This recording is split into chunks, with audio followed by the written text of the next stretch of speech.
session today to redraw their congressional districts. As St. Louis Public Radio's Jason Rosenbaum reports, the unusual mid-decade redistricting is part of a national push to help President Trump. Trump and his staff have been pressuring Missouri lawmakers to change Democratic Congressman Emanuel Cleaver's Kansas City-based district into a GOP-leaning seat. It comes after Texas Republicans overhauled their map, and California voters will soon decide whether to make their map more Democratic.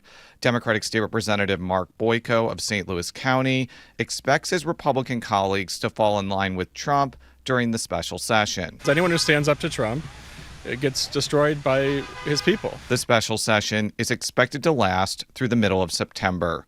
For NPR News, I'm Jason Rosenbaum in St. Louis. The first changes to federal food assistance have gone into effect. Adults younger than 55 who do not have children must meet new work requirements. If they don't, they could lose their food benefits. The changes are part of President Trump and Republicans' big, beautiful bill.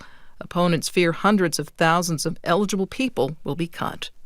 This is NPR. Good morning. With the latest from the GBH Newsroom, I'm Henry Santoro.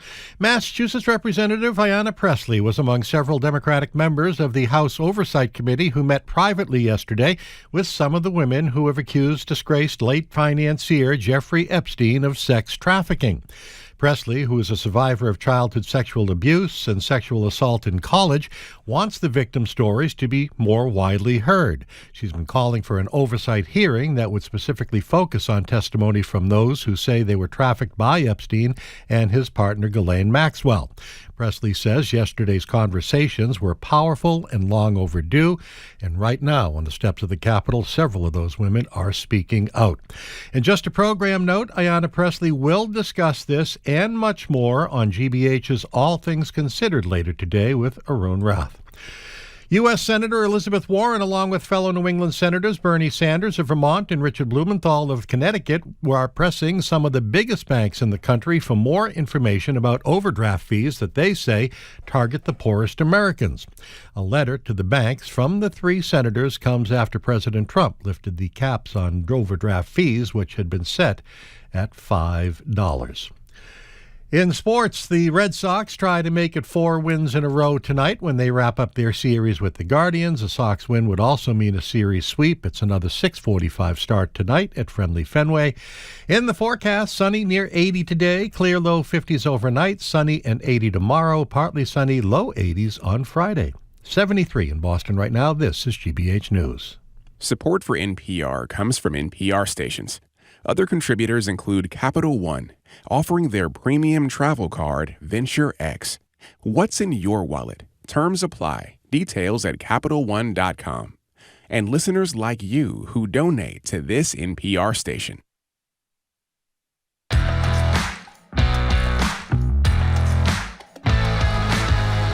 Hey, it's Jim Browdy. I am Marjorie Egan. You're listening to BPR and GBH and NEPM live from the Boston Public Library.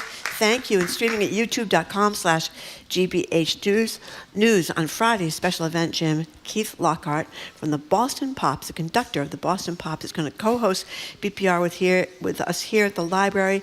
CNN's Brian Stelter is going to join us. Live Music Friday with Jason Tremblay ahead of her official Boston Pops debut. And author, actor Marianne Leone, who's got a great new book we're going to talk about. Hi. Hi. By the way, the crowd is rather sparse today. Thank you for those who came. There are plenty of seats left for people who are contemplating coming. So no one likes us anymore, feel free Jim. to join us. Now, a second thing I just want to say, we're going to discuss this with Juliette Kayyem at 12:30. The first, in my opinion, piece of good news on this Epstein fiasco is happening as we speak. A press conference organized in bipartisan fashion. Some of the most liberal Democrats, like Khanna, some of the most right-wing Republicans, like Massey and Marjorie Taylor Greene, are sponsoring this thing. Tons of survivors and their families are showing the courage to speak at this. It's just a fabulous event that, in my opinion, could be a game changer potentially. So again, at 12:30, we'll discuss it with Juliette. Well, just one quick thing, too, that so many of these survivors talked about being 13, 14. One woman talked about how her parents were homeless. I know. So she did a lot of this for money at 14 years old, how he had groomed her, and Ghislaine Maxwell had groomed her. So, and a lot of these women have expressed the idea now as grown-ups that they want the details to come out. Well, it's great, and congratulations to all of them, including these legislators who are not only, they're doing an important thing. In any case, we're going to start this Wednesday, though, with a presidential health checkup. Donald Trump currently is the oldest human being ever to be inaugurated president of the United States. He addressed growing concerns about his waning health, telling people there's nothing to see here, never been healthier, don't believe your own eyes, while largely out of the public view for a few days, which is unusual. Speculation online and the media grew until yesterday afternoon when Trump sort of addressed the issue. Here it is. I've been very active, actually, over the weekend. I didn't hear that one. That's pretty serious. Last week, I did numerous news conferences, all successful. They went very well, like this is going very well. And then I didn't do any for 2 days, and they said there must be something wrong with him. Biden wouldn't do them for months. You wouldn't see him.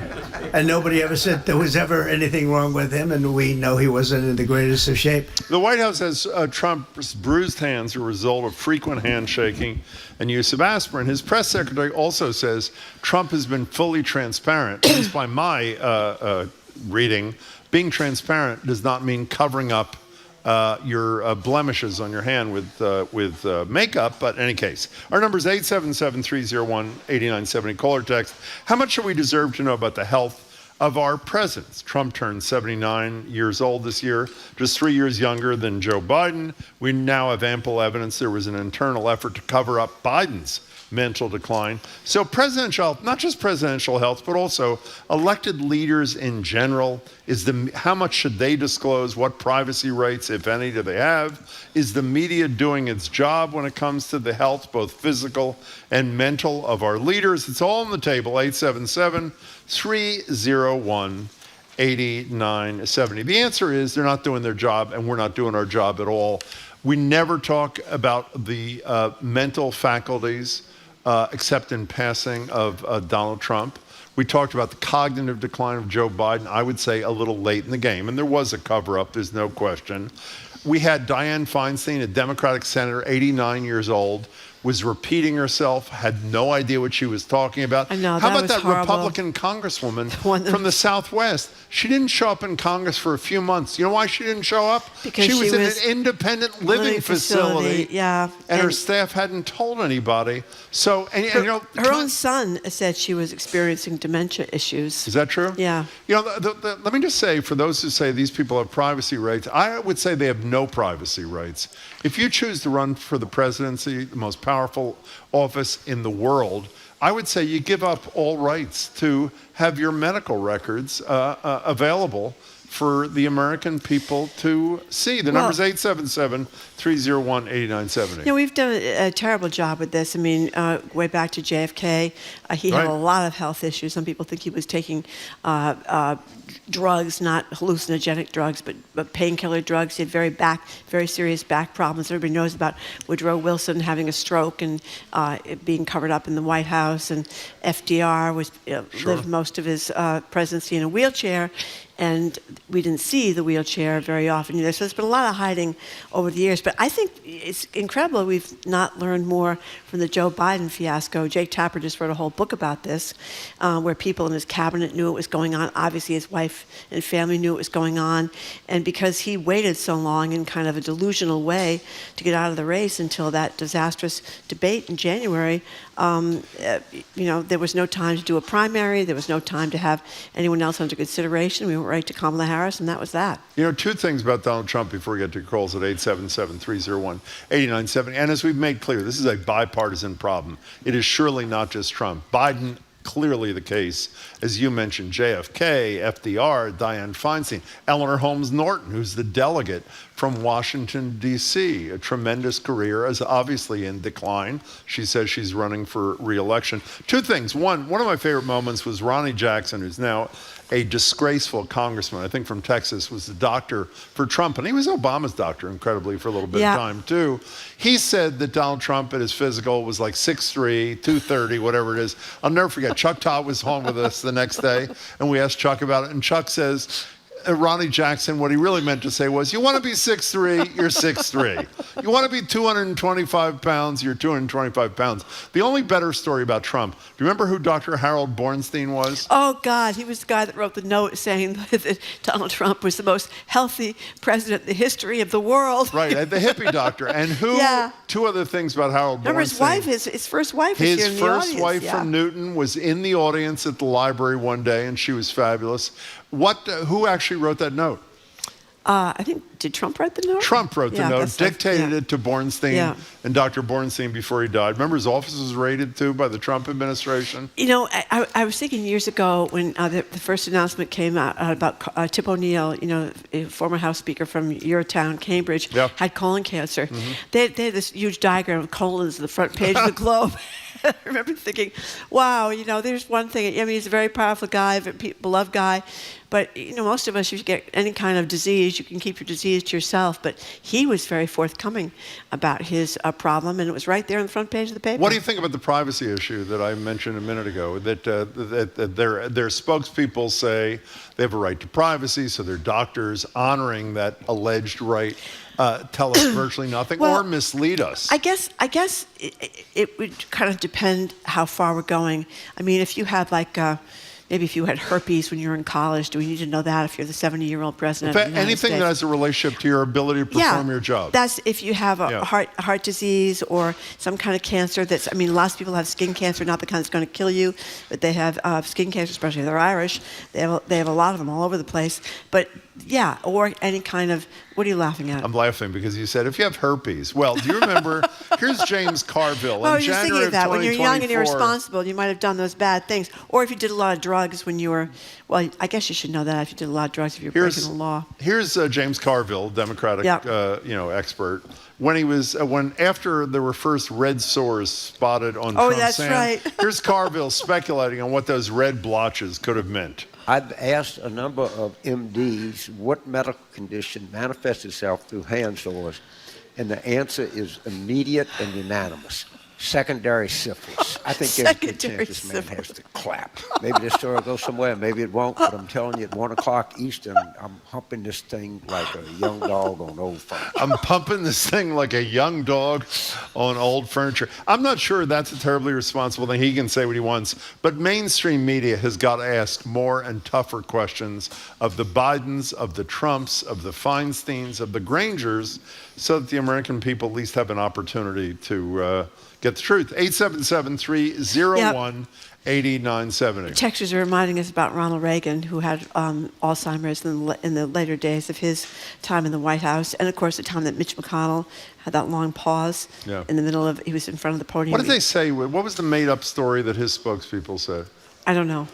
And we're also getting blamed for not saying that Biden had health problems. But frankly, I didn't know Biden had health problem. I thought that it was a right-wing conspiracy theory. Well, no. In fairness to us, we didn't know. We did comment, for example, that scene when he was with the world leaders, I think, in Europe. Yeah. And he had to be physically turned around by another world leader because he was walking in the wrong direction. Yeah, we did talk about that. We didn't know the depth. And by the way, speaking of that, before you get to the calls at 877-301-8970, did any of the Democrats in Biden's inner circle ever apologize to the American people and say, of course we knew President Biden, who we thought was the greatest president of all time, which they're entitled to say, was in decline, and we should have been more forthcoming? Has anybody I don't know. said that? I didn't read Jake Tapper's book, but from what I understand, the people who have read it, it was more about the cabinet people knowing. Well, let me tell you, I was watching CNN immediately after the infamous debate performance. Yeah.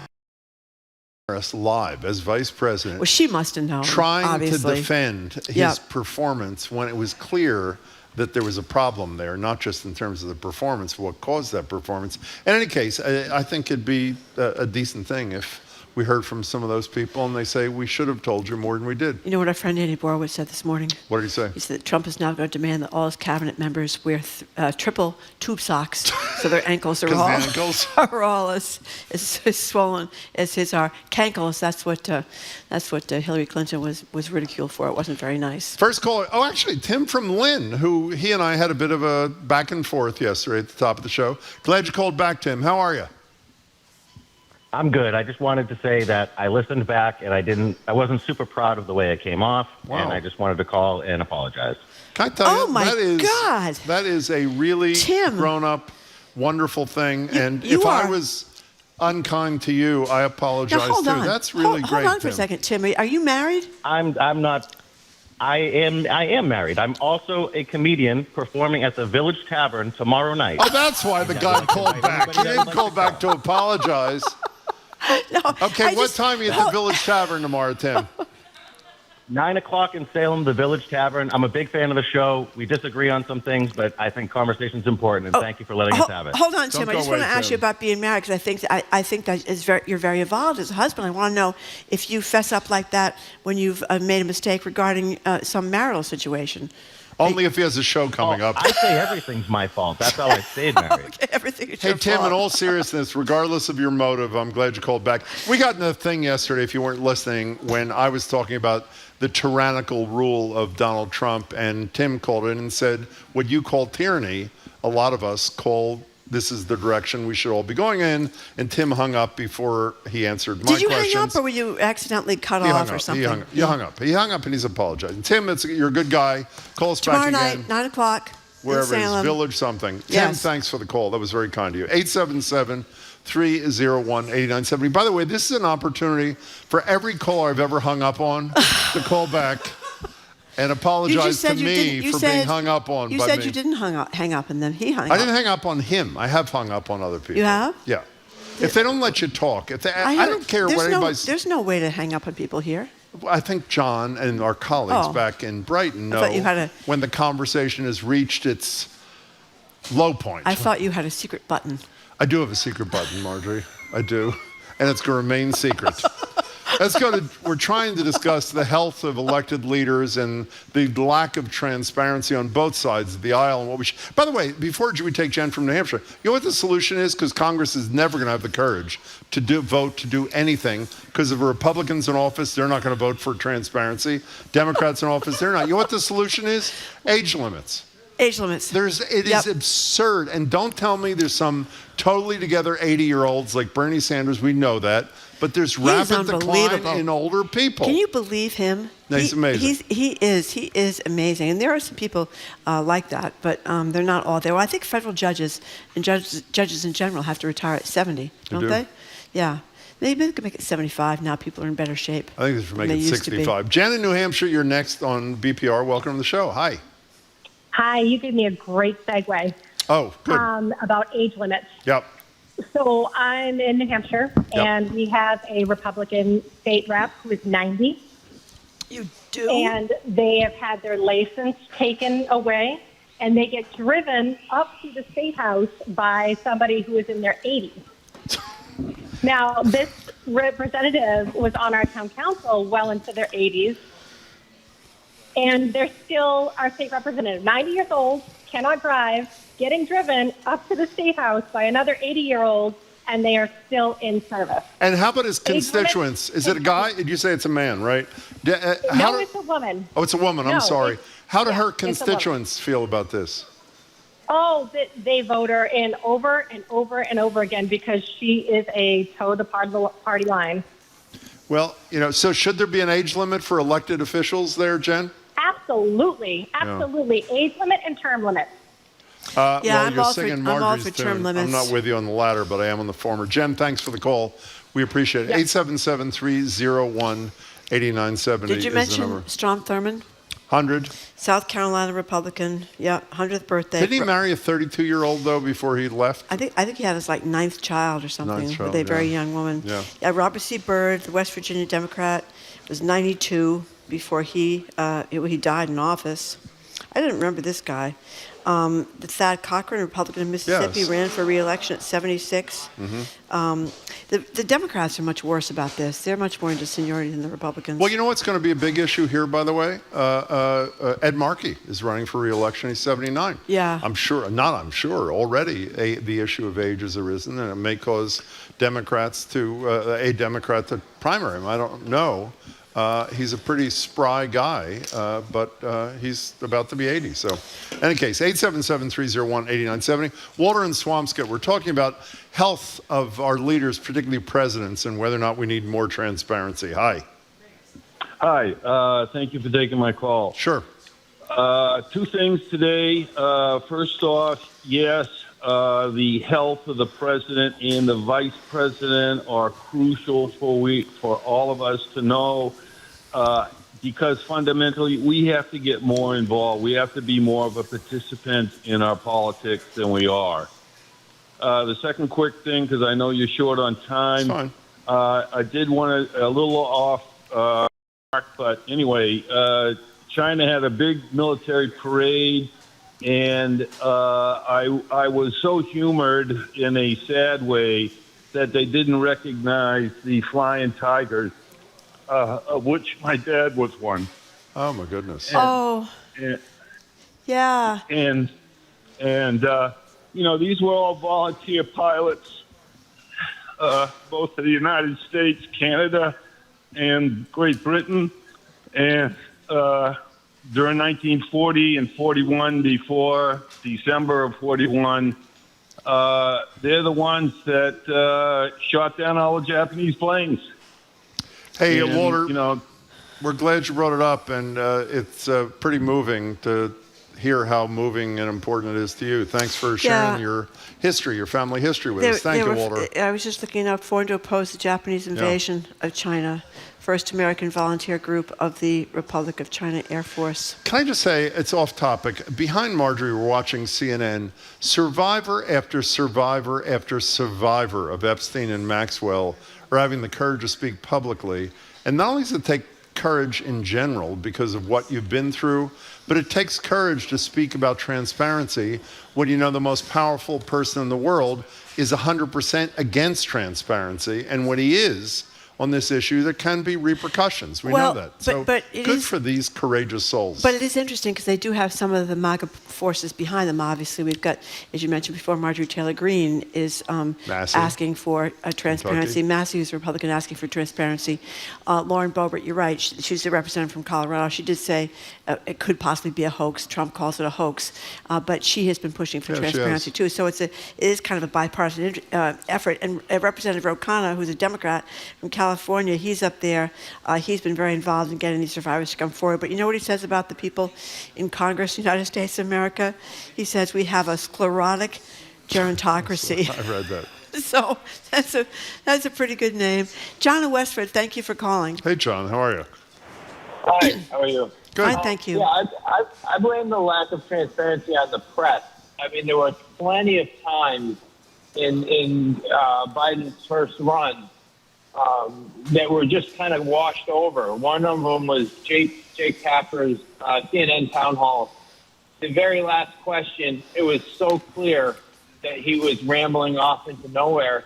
And on social media, you couldn't find it. Even the CNN, they chopped them up into individual questions. Another example was he was in Philadelphia saying, if you like what you see, vote for me. If you don't, vote for my son, Bo. He's running for attorney general. Yeah. Meanwhile, he passed. Yeah, I don't remember it, but I don't remember. I'm sure I saw it. But, John, I think you're right. I think the media, we didn't know as much as the insiders knew, but I agree with you. We did a very, very inadequate job of probing further into the Biden thing. John, it was very interesting when Annie Linsky, who used to be with the Boston Globe, wrote this huge takeout in the Wall Street Journal talking about Joe Biden's health, which was the first time I really saw a major news organization. We had her on right after that. Yes, address it. She took so much grief. She got hammered John, thanks. all over the place. And I think that was part of the problem. People that were in the White House press corps who mentioned it were getting ostracized. And it's one thing to cover up for the rest of his term. Do you believe those people were of the position that it was okay for him to serve 4 more years? Well, I mean, it's just unbelievable. Maybe Jill Biden liked being first lady. Maybe she. I think a lot of the blame falls with the family. Maybe Hunter Biden thought his father could protect him if he was the president. Anyway, coming up after this quick break, we're going to keep talking about this. Should we have an age limit? And what do you think of our coverage or lack of about presidential health? I'm Marjorie Egan. He's Jim Brady. We're broadcasting live from the Boston Public Library, streaming at youtube.com/GBH News, BPR, GBH, and NEPM.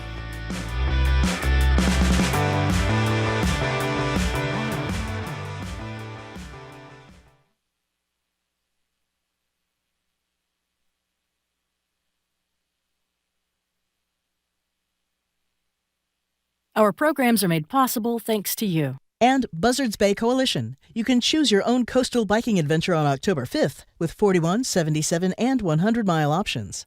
SaveBuzzardsBay.org/ride. This message funded by the Southeastern Mass Visitors Bureau. And Arts Wayland, hosting songwriter Mark Arelli for a workshop entitled The Architecture of the Song, followed by a concert on Sunday afternoon, September 7th at 2. Learn more at artswayland.org.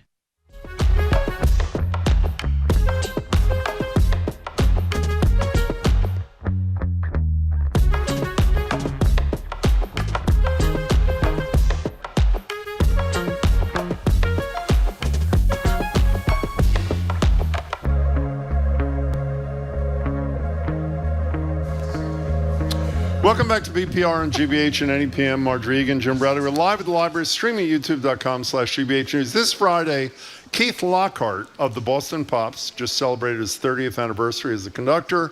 He is co-hosting BPR with both of us at the library, as I said yesterday. Probably a career ender for him, but that's his choice.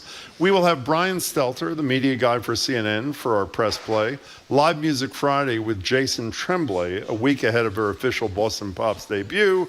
Author, actor from The Sopranos, among other places, Marianne Leone, and 2 special broadcasts from our NEPM affiliate in Springfield on September 15th and 16th. Governor Patrick will be in studio with us. Attorney General Andrea Campbell will be in studio for an hour of Ask the AG. Congressman Jim McGovern will Zoom in, and a whole bunch of other people. If you're just tuning in, we're taking your calls and texts on the health of our leaders, particularly presidents, the media's relatively horrible track record of reporting on it, Biden, Trump, and so many more. Should there be age limits? Is that the solution? You know what this 877-301-89. You know what the solution is? Because Congress is never going to do anything, as I said before. Candidates, these people, Pritzker from Illinois, Newsom from California, the minute they announce their candidacy, they should release all their medical records voluntarily and basically challenge their primary opponents and the Republican candidate to do the same thing. So it's pressure on them. I feel better about medical records that have to do with your ability to do your job. Well, fine. I don't think you need every single solitary thing. And Andy from Fairhaven reminds us that Strom Thurmond actually married a 22-year-old. I was off by 10 However, years. he was 66 when he married the 22-year-old a beauty queen, Nancy Moore. They had 4 children. They stayed married for 23 years, and then they separated when he was 88. Yeah. Because she wanted to move on. He was 88. Do you know whose favorite senator he is, by the way? You don't know this? Bill Belichick. 877-301. That was much of a laugh. But Belichick's got him beat, though, Jim. 49 years. Yeah, she was only 44 years younger than Thurmond. 49 years. Jordan Hudson. She wants to patent the term gold digger. Let's go to Sandra and Carver. You're on BPR with Marjorie Egan and me, Jim Brady. Hi. Hi, Sandra. Hi. Thank you for taking my call. Thank you. And I just wanted to elaborate on a couple of little things. That Biden had aneurysms and had several brain surgeries and had them repaired. Yep. He also stuttered all of his life, and this always has been known all his life. Has never been covered up. I knew about that for years and years. Of course we did. But however, when you are getting old, some of the problems you have might be a little bit more accentuated when you get elderly. Yeah. And also, you can't believe everything that a doctor puts in on paperwork, because somebody put down incipient cataract. I said, how's the cataract? You don't have one. Yeah, but with all due respect, Sandra, if we get a medical report on a candidate or a president, then Congress can follow up and have a hearing and call those doctors before them to get to the truth. So I agree with you. We've got to be careful. But I think the bottom line is when it comes to Biden's stutter, that's true. Aneurysms, that's also true. But they didn't disclose to the American people the state of his cognitive health near the end of his term. Senator, I do thanks. think that the fact that we knew about his stutter, it made people cut him more slack than they would have otherwise, because they thought that part of the reason he was having difficulty talking was because of that. Well, cut more slack by those who were looking to cut him more slack. I mean, by the way, just for people who are new to the show, both of us think he was one of the more accomplished presidents of our lifetime. It has nothing to do with what he was able to do, particularly on climate, by the way, but you have an obligation to be honest, and the people around you have an obligation to be honest with the American people, and they weren't. It's that simple. Maureen on the road, thank you for calling. Hey, Maureen. Hi, how are you? Excellent. Okay, so, I sort of think about this in terms of, like, just being a human being. And people get old, people can be sick. I think you and I would both agree that if you were sick or ill, or one of your parents would, one of your kids would say, hey, Mom or Dad, maybe it's time to rethink this. Like, there seems to be the human moral ethic that the right thing to do is to step back or to disclose. And I don't know how, it's not shameful to be old or sick, but the disclosure is a moral element that I think as human beings we owe. Well, it's a moral element multiplied by 1,000,000 when you're an older person who has tremendous influence over the lives of millions of people, as presidents and senators and congresspeople do. So, Maureen, I think moral is the right word, and it should be a legal obligation, too, as far as I'm concerned. Thanks for the call. Let us go to Stephen in Boston. Hi, Stephen. Hello, Stephen. Hello. Hi. A couple of things. One is about the confidentiality issue. I mean, I'm sorry, I'm hearing lots and lots of talk over.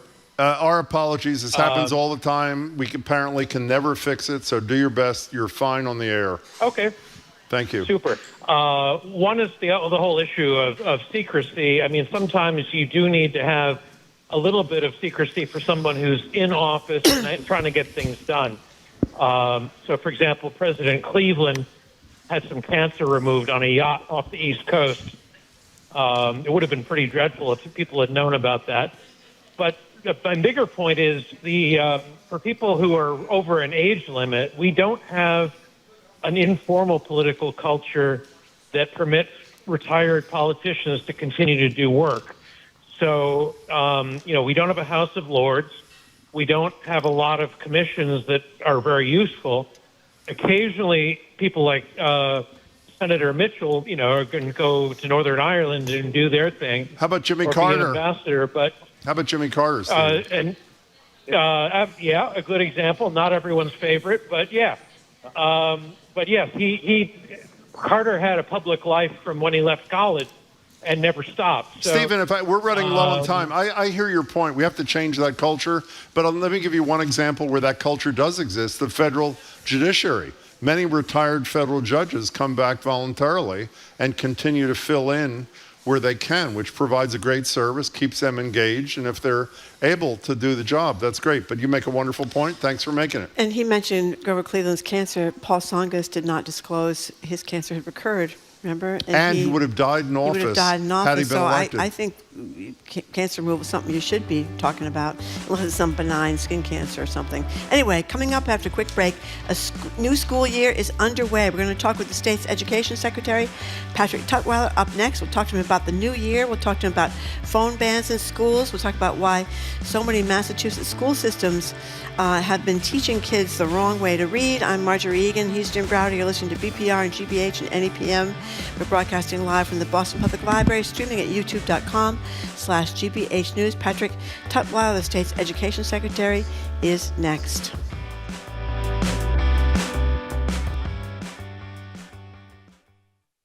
Support for GBH comes from you. And Comcast, offering Xfinity with internet and mobile plans to help stay connected at home and on the go. Restrictions apply. Xfinity Internet requires Xfinity Mobile. Actual speeds vary. And Newport Mansions, presenting Richard Morris Hunt in a new light. an illuminating exhibition celebrating the Dean of American Architecture, on view through November 2nd at Rosecliff Mansion. Tickets at newportmansions.org.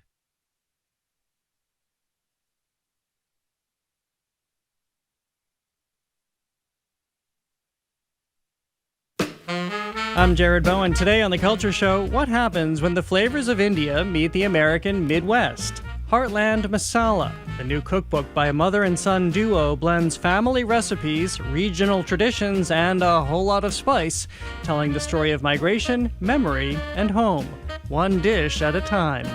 That and more on The Culture Show today at 2 on 89.7 GBH.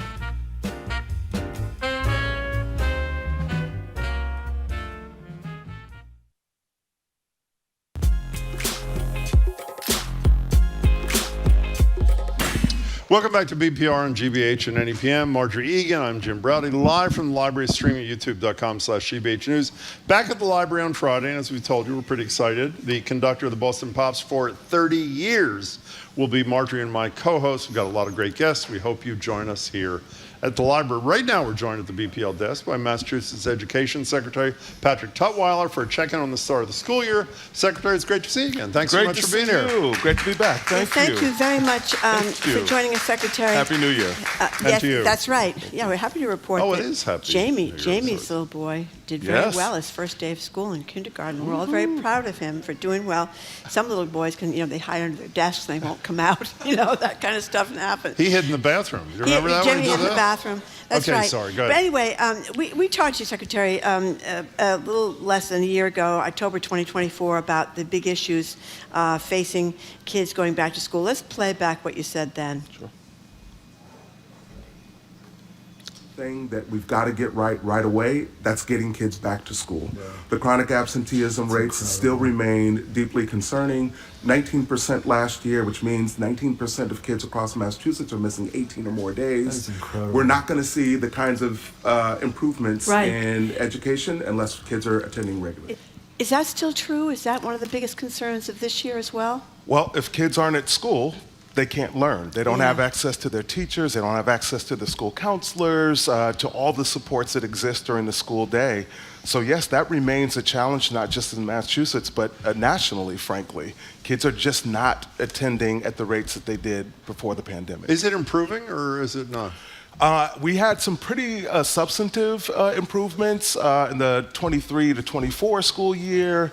Not so much last year. It did go down, but less than a percentage point. We're still just over 19% of students. Isn't that exacerbated by the whole situation with the savagery of ICE? I mean, we have people calling the show saying, I didn't go to work today because I'm concerned about being snatched. I didn't send my kid to school today because I'm concerned that he or she, who may be a citizen, by the way, is going to be snatched. Is that playing out in the schools as much as it sounds like to us? Yeah, what I would say is there are, absenteeism is a very complex phenomenon. We had a very uniquely challenging year last year where what you just described played out in really meaningful ways. I heard that directly from superintendents. I heard it directly from some families. And so it's hard to say exactly this number of kids didn't report because of that issue. But we definitely took a hit last year in terms of attendance, and we'd be crazy not to think that that was. So what are you doing about it? Well, what we're doing, we partnered closely with Attorney General Campbell to make sure that both schools and families understood their rights, that schools had protocols in place to create a safe and inclusive environment for all students. We made sure that families had access to resources in terms of understanding who do I call if I'm under the threat of this kind of scenario. That's about the extent of what we can do in that scenario. So, Secretary, Attorney General Andrea Campbell was big on the Study Act. That was she introduced that with some other legislators trying to get distraction-free education for young kids. There was a bill up at the State House, did not get through the House, so there's no cell phone ban this year in the schools statewide, although I think it was 72% of teachers, something like that, think it's a big problem. So what's to be done about that without a bill being passed? Well, first I would just name that I'm in agreement with A.G. Campbell around the problem stemming from cell phone access during the school day. It is more than just a distraction. We really see this as the root of issues around depression, issues around anxiety, and frankly, I'm thrilled there's probably not an elementary school or middle school that allows access during the day. It's really a challenge in the high school space. And many districts have already gone to phone bans during the day. As a matter of fact, Fall River did last year, Brockton did with great success. There's a number of districts that are choosing to do so on their own volition, which they have the right to do. We'll wait and see how this process unfolds in the legislature, but we, if we talk about getting back to 2019 or beyond 2019 performance, this is another piece of it. I'm sorry. I was just going to say, whenever we talk about this with listeners, parents call up and say, well, I suppose there's a school shooting. I need to be able to get in touch with my kid. I hate to think we're coming from that perspective because, thank goodness, we're still in the vast majority of schools never have a shooting. But what's your answer to parents who say that? I would never marginalize a parent's fear of those really terrible scenarios happening in school and not being able to reach their child. I've got a sophomore in high school right now. But what I would tell you as an individual who spent 15 years in high school as a teacher, principal, and then later on as a superintendent, in those emergency situations, we don't want students on their phone. We want them following an adult. Amen. Go ahead. I'm sorry. I couldn't. I'll just leave it there. No, you are so totally, and it's not disrespectful to the parent. It's not. Pay attention to the person who's in charge to try to keep you safe. Does your sophomore talk to you? When I pay him. Here's $10. How was school today? Can we do a good news? It's a tough age. Yeah. One last thing. We care a lot about the Study Act thing. We've discussed it with the AG a lot, and we both, I did a forum at Endicott College on Jonathan Haidt's book about a lot of these disturbances, including this thing. The Senate passed this thing. The Speaker of the House, I'm not going to put you on the spot as you think I may, doesn't believe he has any obligation to tell the public what his position is on anything. Has he told the administration where he is on this issue, Speaker? Above my pay grade. Okay. Yeah, you got the teacher here today. Okay, Can we talk about some good news for a second? Absolutely. You guys have done this early college seat thing for high school students, which we have also talked about in the past. Tell us what's going on and why that's so beneficial to a teenager, hopefully on his or her their way to college. Yeah. Big believer in early college. When I was a superintendent in Lynn, we really sort of broke down the barriers en route to becoming the second largest early college program in Massachusetts. This is an opportunity, a very structured, thoughtful opportunity for high school students to take college classes free of charge while still in high school, so they're earning college credit. They're also deepening their sort of understanding of what college is all about and having success in it, seeing themselves as a college student. This is a program that began about 8 years ago in Massachusetts, relatively small, 700 students. We've grown it to 10,000 students this year, 31% over the past 2 years. We see this as being a big part of the future of high school in Massachusetts. What evidence is there? What's the benefit that's been demonstrated, assuming there has been, by the early years of this? Huge benefit. What is it? Students who engage in early college graduate at higher rates. They matriculate to college at higher rates, and importantly, they persist in college at higher rates than their counterparts who do not have early college. It's terrific. There's more good news about preschool. The Healy administration giving $20 million to 30 school districts. I wish it was all the school districts, but it's some of them anyway, for preschool. Yeah. Why is that a big deal?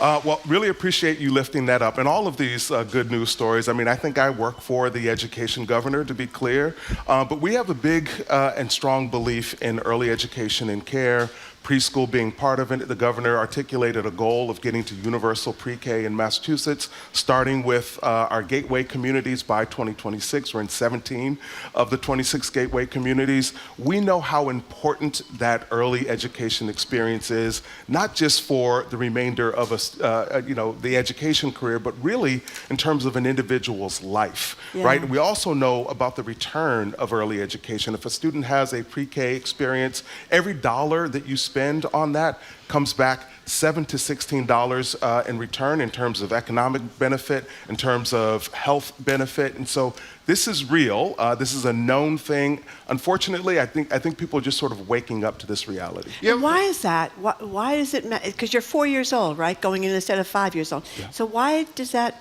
amount to such improvements? Well, you think about all the things that happen in pre-K, all the things around gross motor skills, the early literacy pieces, which is another piece of our literacy strategy, includes early education experiences. All the socialization pieces that happen with, learning to sort of work with other kids, all that happens in a structured environment. These are classrooms. These are teachers and educators who are teaching these classes.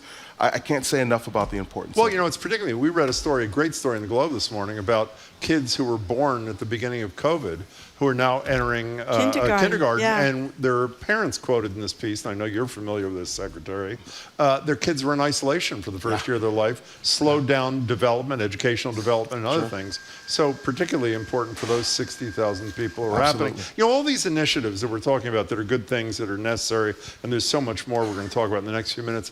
How affected are they by these incredible federal cuts, either directly or indirectly? Even if it's not an education cut, if they're deep climate cuts, the governor and the legislature have to decide, do we fill that hole? Do we not fill that hole so we can leave money in the education budget? And of course, you're the beneficiary. Your world is the beneficiary of the millionaire's tax, obviously, which is a huge and important thing.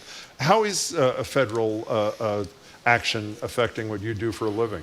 It's a big concern, right? If you go back to the beginning of the Trump administration, there have been multiple threats around cutting funding. Thankfully, we've got a very active Attorney General in A.G. Campbell who has fought back each and every time there's been an overreach by President Trump.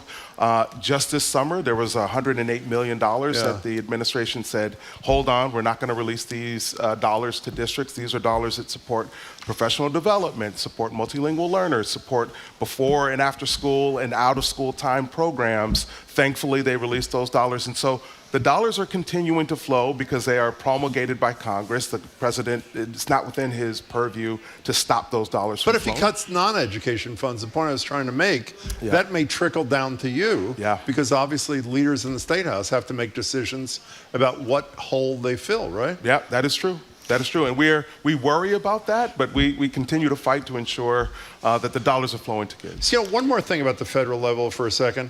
How important do you think A1 is to the future of kids in our schools? I love that sauce. I love that sauce. Have you ever met her, Secretary A1? She explained that in case people don't know. For the people who don't know, obviously the Secretary does. Linda McMahon, who is incredibly the Secretary of Education, her background is in wrestling, which is perfect, is testifying before Congress, and on more than one occasions, she's reading her testimony, which says AI, but since she obviously has no idea what AI is, she thinks the I is a 1, and on more than one occasion, she talks about the importance of A1 in terms of, how about AI, though, really juicy. in the schools? Both great possibility and I assume a terror to lots of teachers and superintendents, no? Yeah, I mean, I would lean more toward the great possibility. Why? Because there's benefits to AI, and I think it's important to be thoughtful and strategic about how it's rolled out. I understand the fears around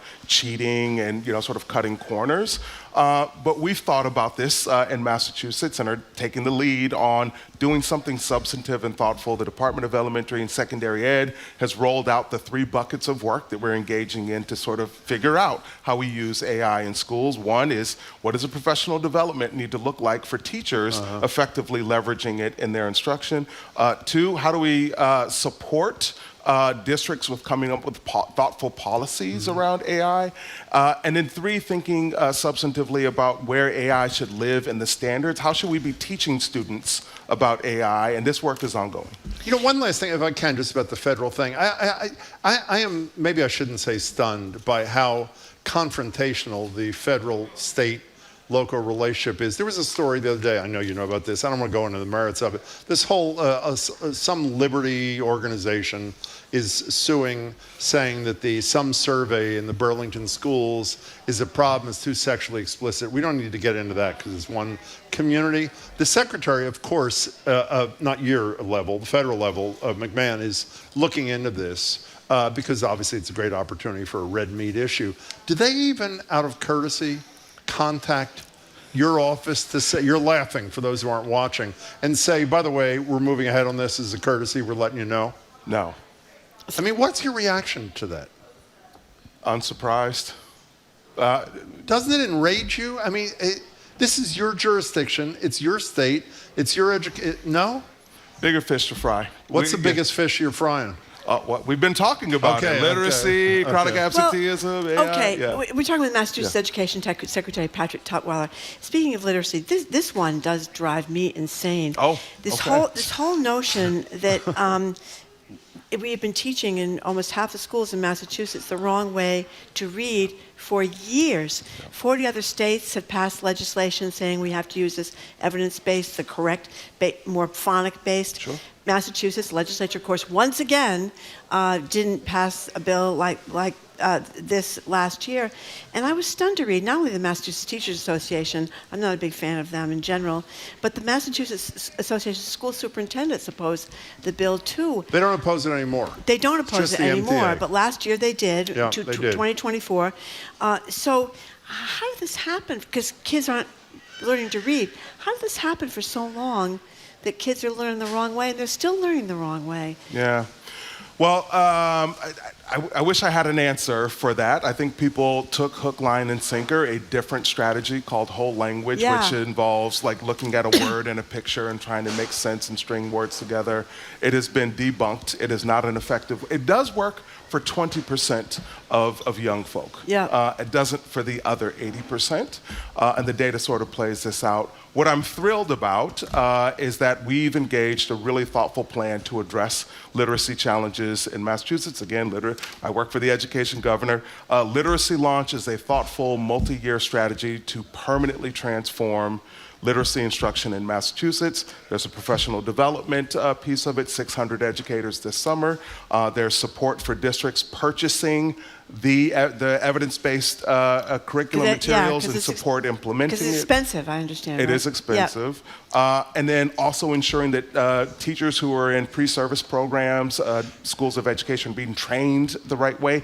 And then just yesterday, wait for it, a $25 million investment in high-dosage tutoring for kids in grades K to 3. This will impact 10,000 kids in its first year. Governor Healy and I were in Tewksbury yesterday with about 60 first graders celebrating this announcement. That school is going to be using this program. This will get us caught up. Are there cities, though, that are opposed to this? As said, the MTA is still opposed to this. Are there places where they're opposed to this new program? You'd have to point them out to me. Okay, we don't think so. Because there's a line around the corner for all the grant programs that we're offering. You know, I think when you were here the first time, we discussed the relevant issue to this. So I'll ask you again because I can't remember your answer. One of the things that drives me nuts is this deference to local decision-making when it is clear that there should be a statewide policy. It seems to me this literacy thing is a good example. We could list a dozen other things. Where do you fall? I know you have to be diplomatic and you have to pretend like you want I shouldn't put those words in your mouth. You have to defer it to some degree to to cities and towns. And by the way, I agree with that not one size doesn't always fit everybody, but occasionally one size, when there's been delay, like there has been on this phonics for years, does fit everybody. Where do you fall on this when the state should actually dictate to the 351 cities and towns what happens in their schools? So I'm a big believer in data, right? The outcomes, or as my former basketball coach used to say, the proof is in the pudding. Let's shine the light. When there's scenarios where students are not performing and you've chosen to do something that does not align with best practice, does not align with research, shine the light. So right? Should this literacy thing be passed by the legislature and mandated for every city and town? I am going to give you a diplomatic answer on that. We will wait until the final version reaches the governor's desk. And if the final version is one that you find to be satisfactory, would you support it being a statewide mandate? Here's what I would say. This is not diplomatic. This is real. I think that the approach that we're taking, winning hearts and minds, providing support and moving the needle is the way to go. And we're doing that substantively and having success with it. Yeah, but just one quick example. A couple of years ago, I hope I get this right, you'll correct me if I'm wrong, sex education, which I could not believe was not mandated and detailed in the schools. There's great celebration that the legislature does a mandate. Well, when you read the fine print, which we did, a specific curriculum, except for the places that already have it. They're not the ones that need it. The ones that need it are the ones that don't have it at all, and they mandated nothing. Would you support a mandate statewide in that situation?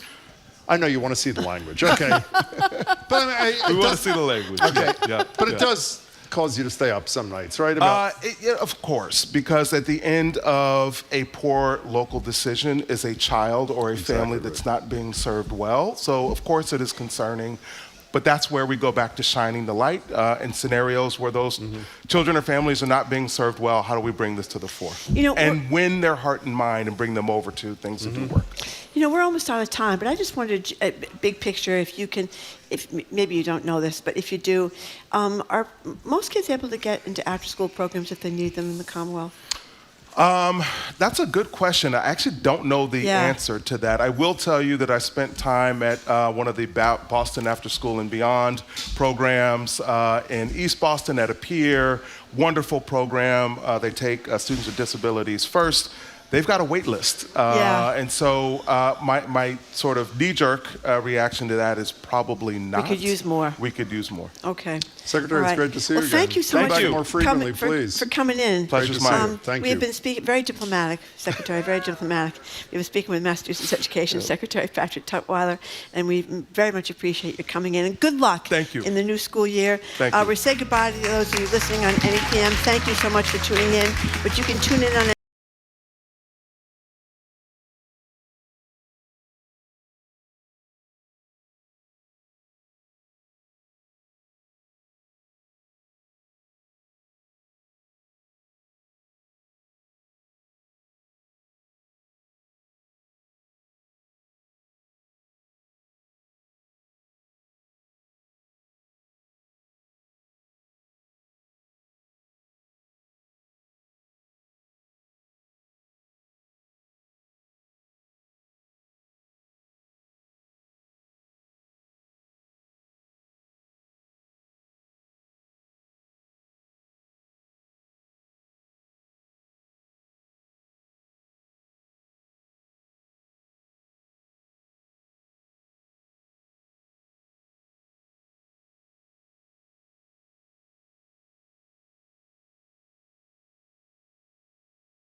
You're listening to Boston Public Radio with Jim Braude and Marjorie Egan. Just ahead, more smart conversation about what's going on in our community. Stay with us here on GBH 89.7. Funding for our programs comes from you. And Gloucester Stage, presenting Ms. Holmes and Ms. Watson, Apartment 2B, a suspenseful and witty spin on a classic tale by Kate Hamill. Opens Thursday, September 4th. Tickets available at gloucesterstage.com. Take a deep breath and discover the soul of the ocean through its complex, natural realm, built on wondrous relationships and unlikely alliances. Watch Nature, the Soul of the Ocean, tonight at 8 on GBH2. You're listening to 89.7 WGBH HD1 Boston. Online at gbhnews.org.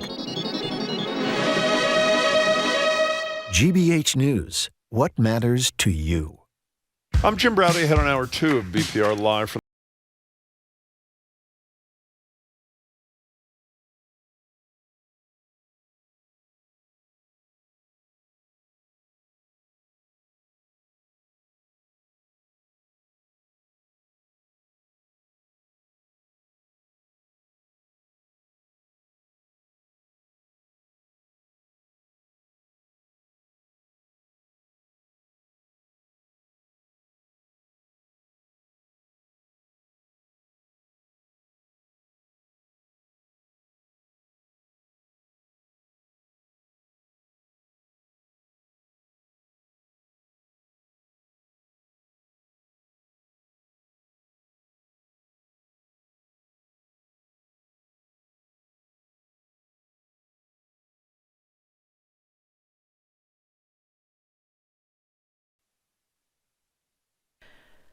Live from NPR News, I'm Lakshmi Singh.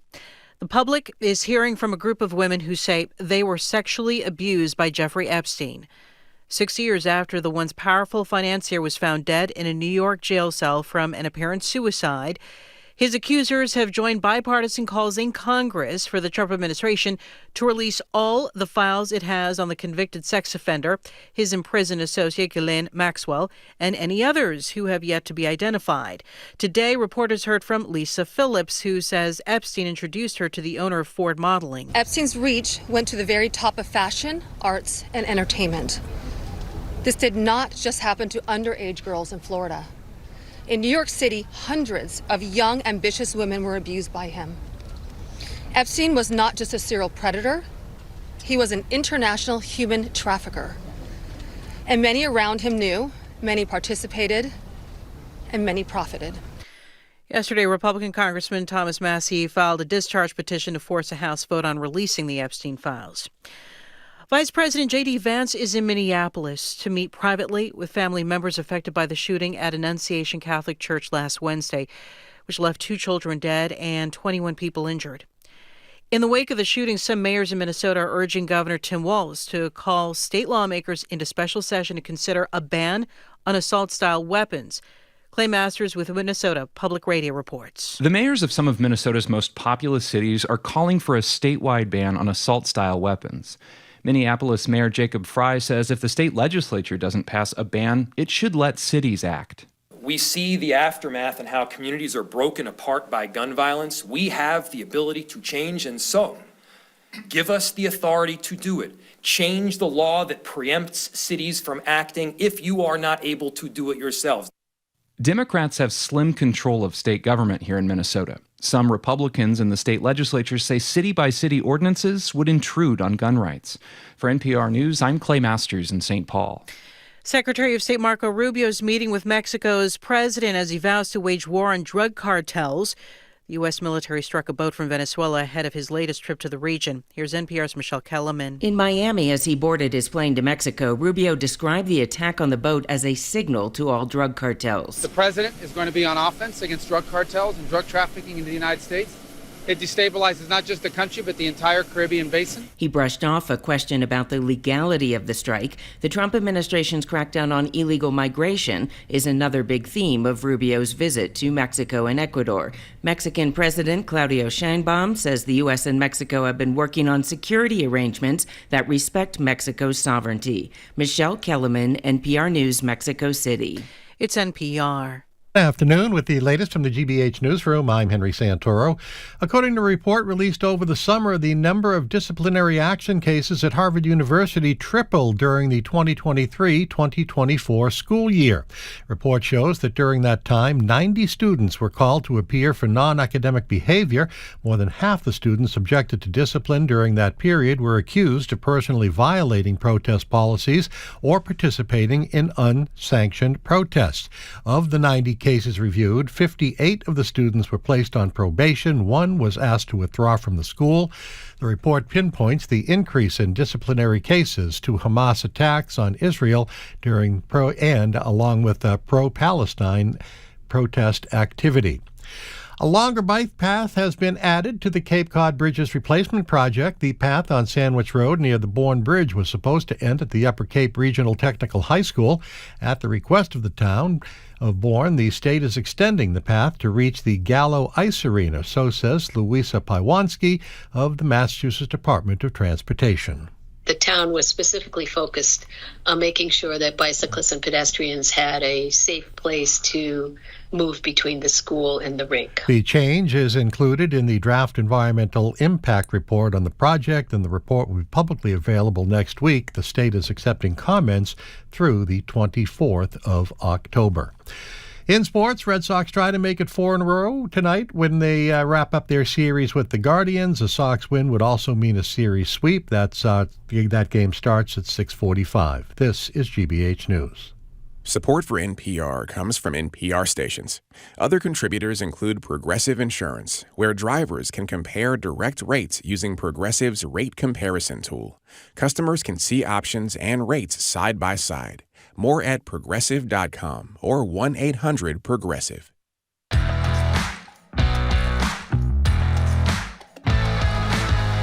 Welcome to hour number 2 of Boston Public Radio. Jim Browdy and Marjorie Egan. We are broadcasting live, thank you, from the Boston Public Library and streaming at youtube.com/GBH News.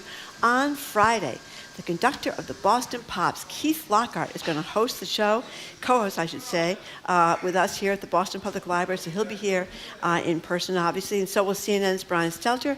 We're going to have live music Friday with Jason Tremblay, and author-actor Marianne Leone is going to join us as well. 2 special broadcasts for our NEPM affiliates on September 15th and 16th. Governor Deval Patrick, Congressman Jim McGovern, and A.G. Campbell will join us when we're up there in Springfield as well. Hello again, Jim. Hey, I was whining at 11 o'clock that we had very sparse attendance. Obviously, people heard that Patrick Tutweiler and Jared were going to be here, and they filled the room, so thank you all for coming. We're joined now live at the library, speaking of, by Jared Bowen, GBH News Executive Arts Editor and host of The Culture Show, which is broadcasting here for the first time on a Wednesday, right after BPR. The Culture Show is going to be live at the library every Wednesday and Friday now. Friday's the Week in Review.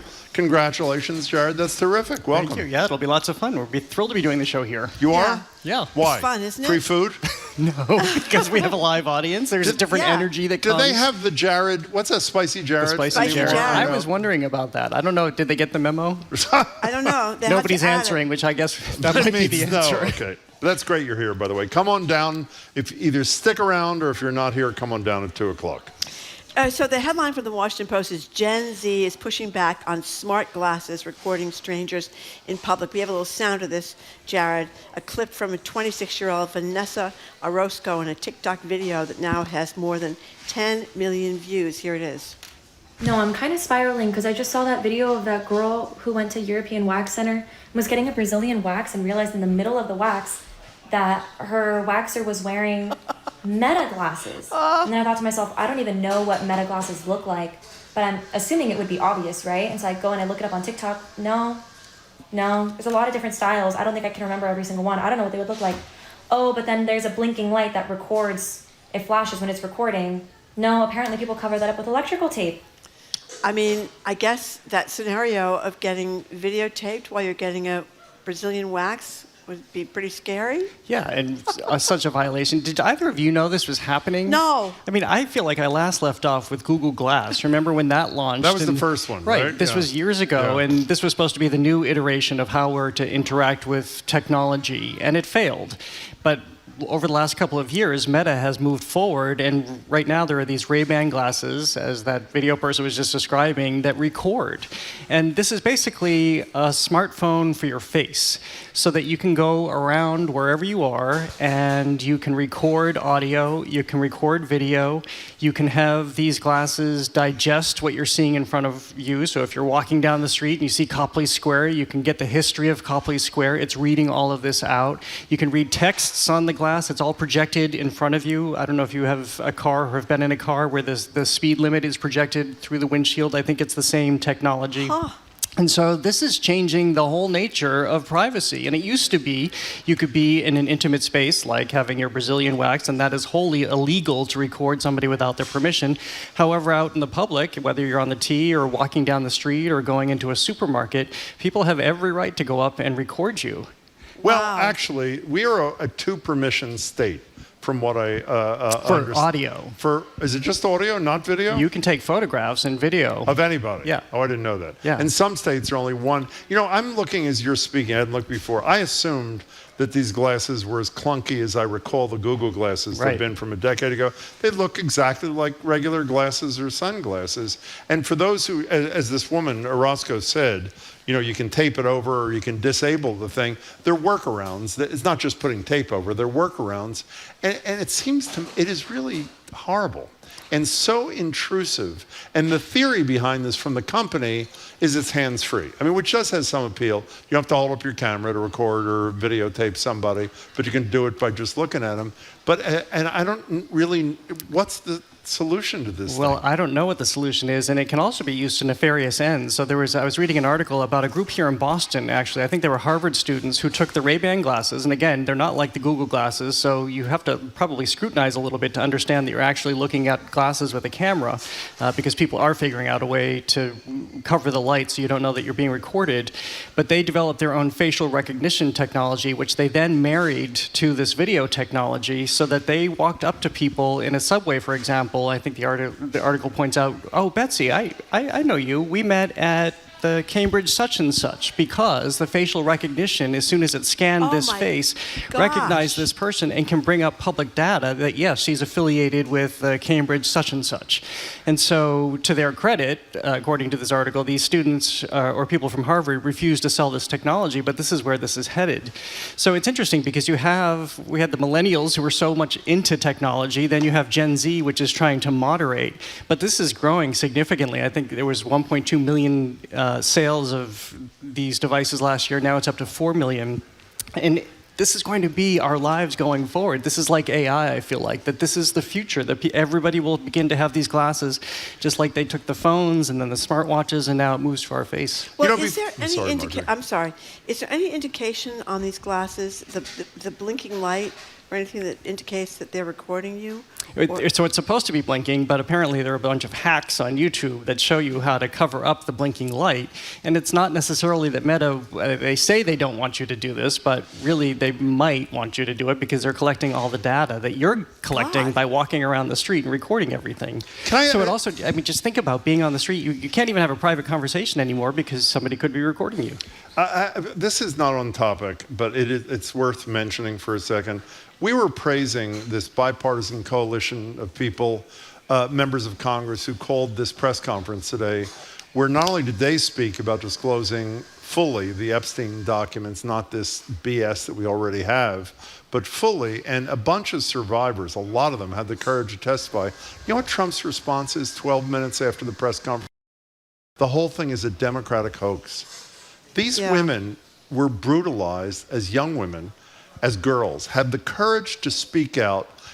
Every leader in his damn administration, including J.D. Vance, talked for the release of all these documents, but all of a sudden it's a hoax because Donald Trump, for I think obvious reasons, doesn't want to disclose. So again, for those of you who still think he's the savior, think about these women, think about your kids. Well, and I mean, Jim, really. How many women have accused him of sexual Somewhere near 24. assaults? I think it's like 24 people. Yeah. And he was found liable of sexual assault by a jury.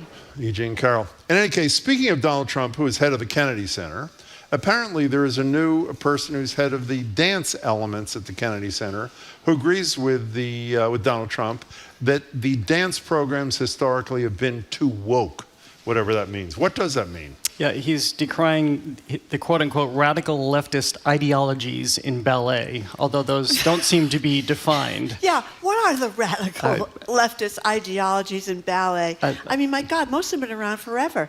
Like Swan Lake and Romeo and Juliet. I mean, look at Romeo and Juliet. This is... radical leftist. It's outrageous. I can't begin to understand. But his name is Stephen Nakagawa, and this all happened very quickly over the last couple of weeks, where, as we've seen wholesale change, whether it's in the Smithsonian or the Kennedy Center, the former director of dance there and dance programming was rather swiftly removed. First, there was an invitation for her to bring more commercially palatable programming, like bring us things like Dancing with the Stars or anything else, pop stars that have dance elements that might boost sales. I don't have a problem with that, as long as there's a full complement of programming, that you can answer your Swan Lake with maybe something like Dancing with the Stars, which is very popular, and there are great choreographers who are working on that show. That wasn't enough. She was dismissed. And apparently this person, Nakagawa, had sent a letter to the administration, again decrying the wokeism in ballet. Now suddenly he is the head of dance programming. Ostensibly by his resume, he's somebody who's steeped in dance, has danced with great companies, has danced in great ballets, has had great residencies and scholarships, but it's yet to be defined what exactly he means. And this is a year in which they have Martha Graham Dance Company and Mark Morris Dance Company, who are at the avant-garde of contemporary art. Even Martha Graham, who is still very contemporary, even though she worked almost a century ago. And so this is another way to just change change the programming and control artistic viewpoints in Washington. Well, they mentioned, too, in one of these pieces that the ballets that are scheduled to come there include the New York City Ballet and the American Ballet Theater. What is the thinking now about people who may have political disagreements or do not like the way this administration is treating the LGBTQ community or these leftist ideology, claims?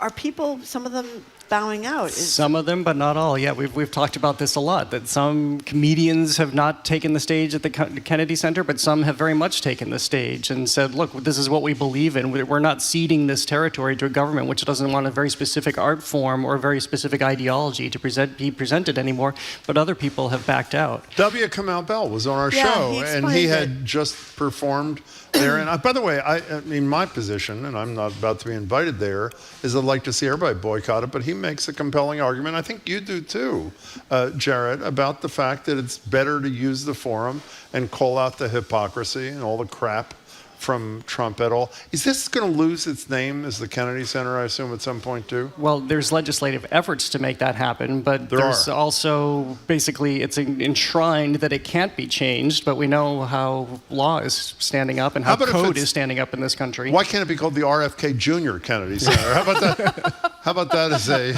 Oh, God. Have you been there since the I have not been there since. No. Have you been there at all? I have never been to the Kennedy Center. I've never been there either. Have you?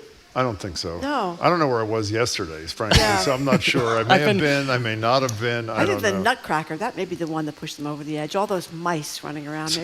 Maybe Trump didn't like that. How dare they? Giving agency to rodents, especially in the middle of the night. That's right. Jared Bowen, this morning, Margie and I went to my computer and looked at the paintings of flowers of a woman neither of us had ever heard of, Rachel Rausch. Rausch, my apologies. Tell us about her and tell us about this stuff is so, even on a computer screen, so incredibly beautiful. Well, that's what I find so fascinating about this exhibition at the Museum of Fine Arts. The work is beautiful, and the story behind it is... It's almost bonkers, actually, what she was able to do. There's a reason you haven't heard of her. So this is an artist who painted from the late 1600s to the mid 1700s. And she grew up in a home where her father was a famed botanist and biologist scientist. So she was exposed to all manner of flora and fauna and bugs. And so what she did with this great artistic skill she had that they demonstrate in this exhibition at the Museum of Fine Arts, from age 17, she painted these great still lifes that are gorgeous. But then if you begin to look within them, they're almost these Easter eggs of bugs, and you see butterflies and caterpillars and snakes to some degree that she's embedded, because she's taking everything that she's learned from her father and she's putting them in these bouquets. But not only that, first of all, I should say in this exhibition, they've also worked with Harvard so that they have a lot of these specimens that she was depicting in the galleries themselves. And some of the butterflies are so extraordinary. Still, you see the way that the light is glinting off their blue wings, just as she captured in the paintings. So during her time, there weren't a lot of female painters. And in fact, they're discovering more about her sister, who was young but married and stopped painting. But Rachel Rausch continued painting throughout almost her entire life. And this is a time when people would die in their 50s. She ultimately died in her 80s. She took a brief pause from painting when she won the lottery. When she was what did that mean? I read that. There was a lottery? There was a lottery. Her family actually won the lottery twice. 1700s. The second time was a big payout. So it's like winning, today, the $1.4 billion. She knew the Bulger family, obviously. Yeah. Go ahead. So she stops painting for a while, and then she resumes, because also she had become an official painter in the court. She had had official appointments that no women had at the time. And then she starts painting again in her 80s, because clearly she loves it. She starts painting her age into the paintings. And at the end of the exhibition, you see these small paintings that this elderly woman at this point is creating. They're still vibrant. They're still beautiful. And this is also a time where she becomes hugely famous. And when she dies, and even before she died, poets were creating homages to her. But most likely because she's a woman who outsold Rembrandt, by the way, in her time, fades away. And the last book on her was done 70 years ago. So this is a major exhibition to collect these paintings. There's a huge effort underway now to get more of her paintings out into the open and into exhibitions, and also to learn more about her sister, who was also a very skilled painter. So I wonder how they did the lottery in Holland back in the 1700s. You couldn't really go to the 7-Eleven and get a ticket. I wonder how they did it. You know, don't you wonder about that? I believe it was called the 1-2 then. It wasn't open the same number about her. Okay. By the way, that is an excellent question. Jamie, can you inform us how they did the lottery in the 1600s? Please, thank you. Yeah, no, I don't know, but and why were they doing the lottery back in the good. Well, people have always wanted money. Yeah, they have. Okay, immediately, so then you can stop painting. I should know this. Didn't they have kings or something back in Holland in the 1700s? Okay. I have no Well, idea. Jamie will check She that was out, in the too. German court, or it was a German duke. But one other thing to look for, Jamie said they had Keno, like at Magoni's in the 1700s. Can I ask you a question? You may have already said this, but I was looking up Kamal Bell, so my apologies. One of the reasons why, beyond the fact that these things are brilliant in 2025, a lot of these flowers were imported. Did you say this already? That no one had ever seen. No. So their first experience to see certain flowers was her painting, which gives me like chills. It's so great. Because the Netherlands at this point, it was a high point of a trade route. So she was depicting Mexican flowers, South America, Africa. She was depicting flowers from all over the world that people had never seen. And they don't know as much about her process because you think, of course, how long do cut flowers last if you're trying to paint them? Not very long, but they understand in some cases she took a year to paint. So she was doing deep research, probably embedded from her father. Speaking of embedding, she would sometimes embed the butterflies into her canvases and then paint over them. So if you look closely at some of them, you'll see the texture of the butterfly wings. That's pretty great. That's at the MFA, yes, right? Through December 7th. So, Jared, when you wouldn't tell us where you were yesterday, it's pretty obvious in light of what we're about to talk about, you spent some time in New York. Is that true, yes or no? I did spend some time in New York. So Bobby Darin, I didn't know, he died at 37, we were talking about today. 37, I know. Here is a little sound of Jonathan Groff, who people are celebrating hugely. Wasn't he at the Tonys? Like, it was somewhere he was. Well, yeah, because he won the Tony last year for Merrily We Roll Along. He's fantastic. Oh, okay. In any case, Jonathan Groff is Bobby Darin in the new musical. It's called Just in Time. He's performing one of Darin's songs, Beyond the Sea. Here he is. I'm Jonathan. I'll be your Bobby Darin tonight.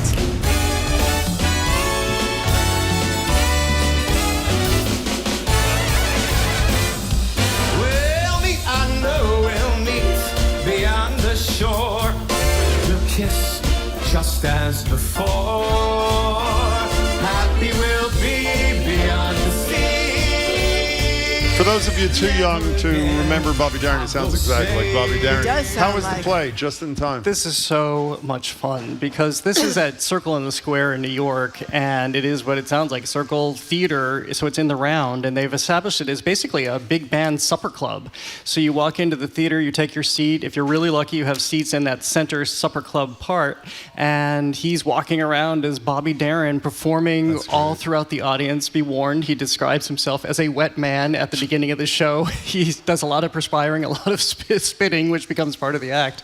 But he is portraying Bobby Darin, and it was this just in time, just this chase to live the fullest life possible, because when he was very young, he had rheumatic fever, and so he was told that he had a heart condition and probably wouldn't live that long. He was the son of a vaudeville singer, former vaudeville singer. So this was instilled in him, just this drive to be in front of audiences, this connection to be in front of audiences, which then led us to Splish Splash, Stream Lover, Beyond the Sea, Mac the Knife. Mac the Knife. He had so many big hits. When you think about what he did there, because he was constantly evolving through these jingles and pop standards to something like Mac the Knife, which was this very dark European song that he turned into basically a pop hit. If you stop and listen to the lyrics, it's essentially about a murderer. It is. It is about a murderer. And then he moves on to folk music. So it also, this show, in addition to being a showcase for Jonathan Groff, who is just extremely talented and also who clearly enjoys being with an audience and has that fantastic energy, it's charting the life of Bobby Darin. You know how many of these, we've had this discussion before about these shows that are focused are about an individual performer. I've told you this before. I don't even know if I went with you. I may have. I hate Neil Diamond. I don't like anything he does. And no. And is he the one that does Sweet Caroline? Yeah. I can't stand him. In any case, okay. Neil, who played him in the? It was terrific. You said Neil Diamond thing. Whoever it was. Not liking him, it was one of the greatest, most exciting shows. Did you see it? I did, yeah. One of the most exciting shows I'd ever seen. Because it's I think incredible. what happens with these shows is you begin to understand more of the person, and you also understand more about the intentions of the songs. So that's a wonderful point. Spoiler alert. Bobby Darin's mother was actually his grandmother, he learned, not until he was in his 30s. Yeah. And the woman he thought was his sister was actually his mother. That was in Chinatown, wasn't it? Yeah. My Was it? sister, my brother. Yeah. Remember that Faye Dunaway? That's right, of course. Jack Nicholson? Yeah. Okay. Now, listen, Jamie has done his He work. married Sandra Dee. Sandra Dee. But he and was in love with Connie Francis. Yeah, but this is before much that. more important. both here. of them are portrayed. Now, unfortunately, we couldn't get in touch with Ian Cost. Now, you can look it up and see what we mean by that. Jamie, is this you, Jamie? The Dutch lottery, Journal Ich Lotterjig, 1784. Thank you. That's the lottery ticket. According to the Utrecht University in the Netherlands, how it worked, in the Dutch Republic, the class lottery was common, Jared. These class lotteries worked with a predetermined number of tickets and prizes, were divided in a series of classes. The size of the prizes increased with the classes, as did the price of lottery tickets. That tells us nothing. But what it does do is, we were looking, we can't show you. Oh, yeah, it's up right there, right there. It's right there. there. There is a lottery ticket. Look at that number, 21184, meaning there were 21,000 lottery. That's pretty incredible. Wow. Wow, and they won twice? They went twice, yeah. Wow, and that's that's the second time incredible to have story. to change their life Whitey and travel the Bulger. world and buy their Ray-Ban Meta glasses and record everything. Did Now- you guys buy lottery tickets for Yes. tonight? Marjorie has no Powerball. idea there's a... No, it's a Powerball. Raise your right $1.4 million hand. You is bought a waiting for lottery you. ticket? No, I didn't. Of course not. Yeah, because you're more likely to be eaten by a shark than win the lottery. I think the But it's odds only are- $2. It's only $2. I Yeah. bought one even though I'm afraid it'll wreck my life. Don't you fear Why? that? No, If I'm you ready. had that much money, it would change every relationship you've ever had. And will continue to We don't have. have to tell. Is this a state where you have to disclose? Yes, you have to disclose. No, I don't think. Is Yes, this, you do. Some states you don't have to Yes, disclose. you Somebody's do. not going to figure out if you win the lottery.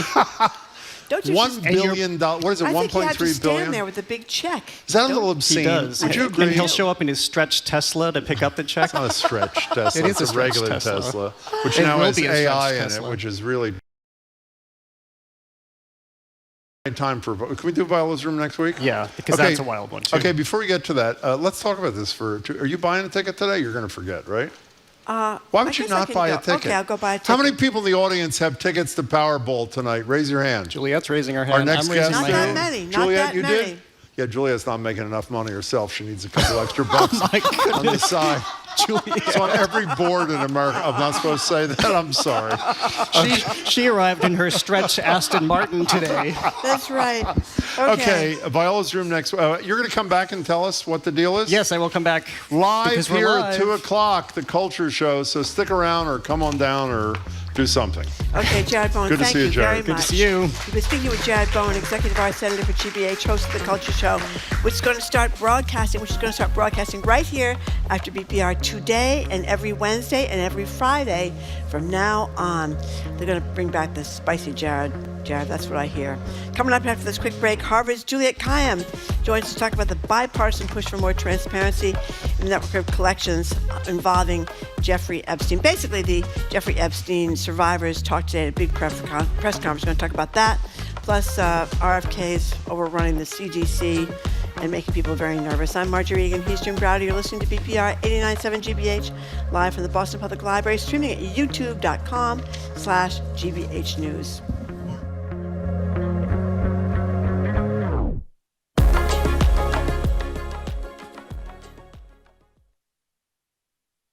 Today, median U.S. home prices are at a record high. You know what else is? The age of first-time home buyers. We'd make jokes like, what was I doing in third grade? I should have been buying a house instead of learning multiplication.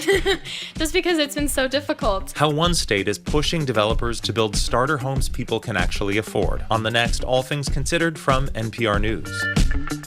Today at 4, here on GBH News 89.7. Our programs are made possible thanks to you. And the Boston Symphony Orchestra, celebrating 125 years of Symphony Hall. The towering music of Beethoven's Missus Solemnis, Mozart's Jupiter Symphony, and Mahler's Fourth Symphony opens the season. More at bso.org. And The Wilbur. Phil Rosenthal returns to Boston for 2 nights on his Somebody Feed Phil tour, Wednesday, September 10th and Thursday, September 11th. Tickets and information are available at thewilbur.com.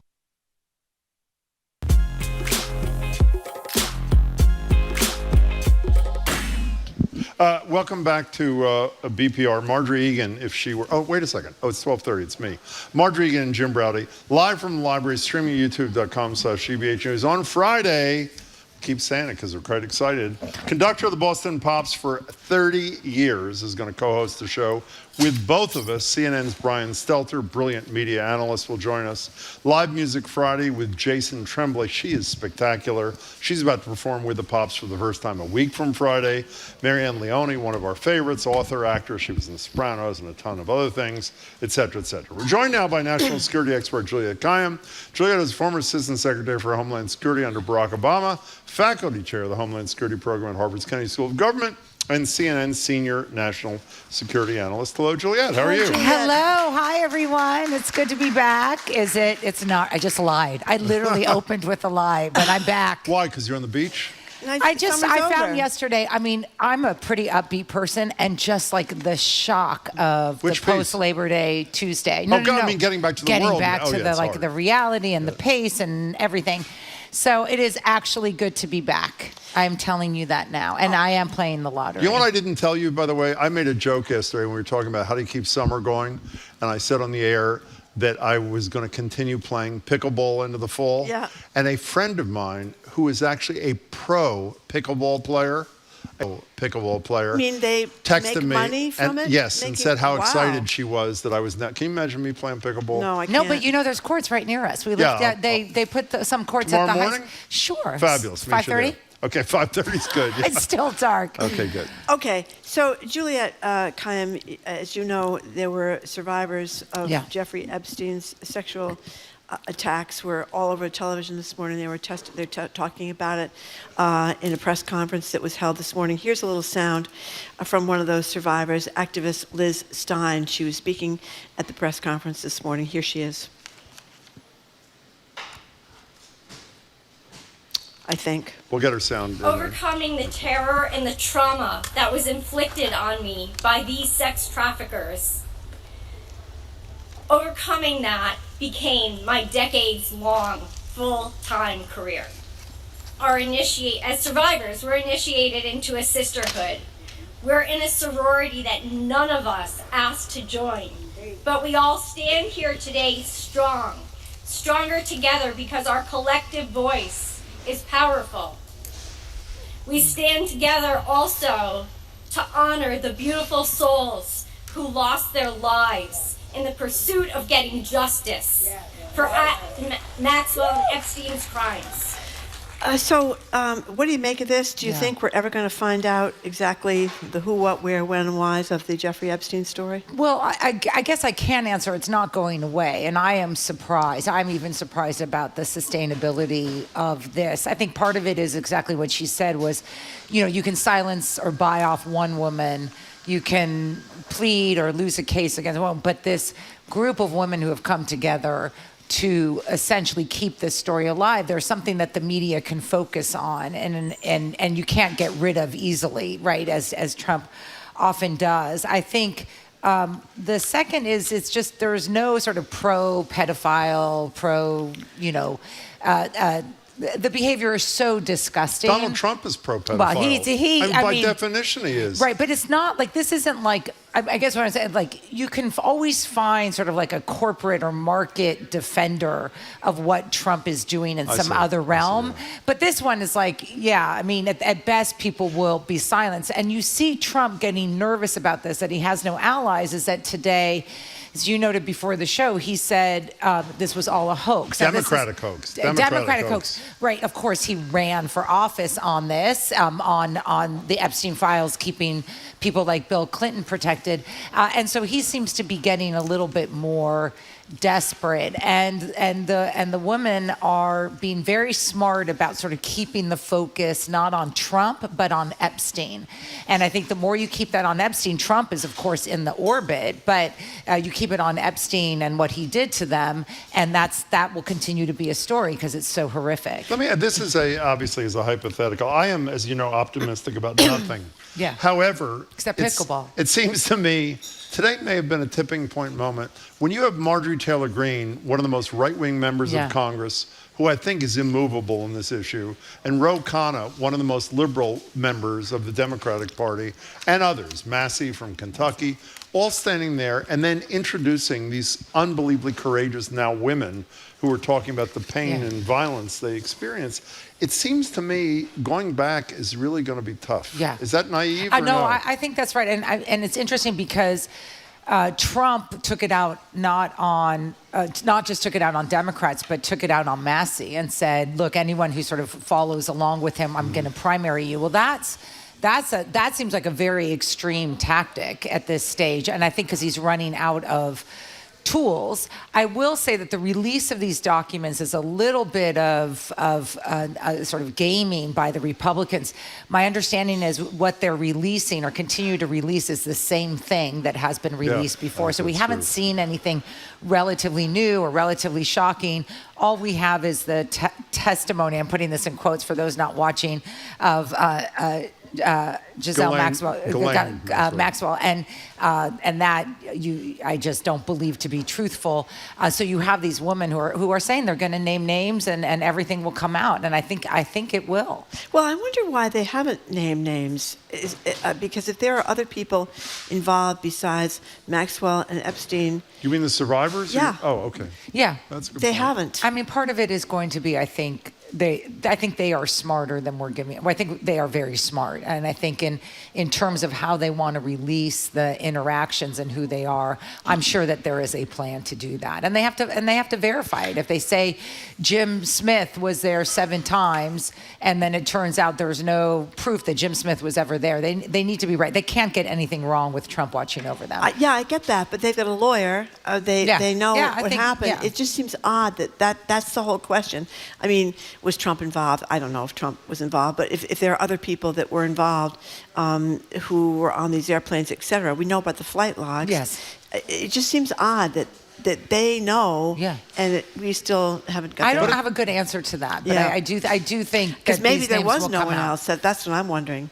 No, I mean Epstein used that island as a way to curry favor, and then I've long believed, and then blackmail very rich people. I mean, there's no how Epstein. They say there's as many as 1,000 women. Yeah. I know. I mean, how Epstein got his money.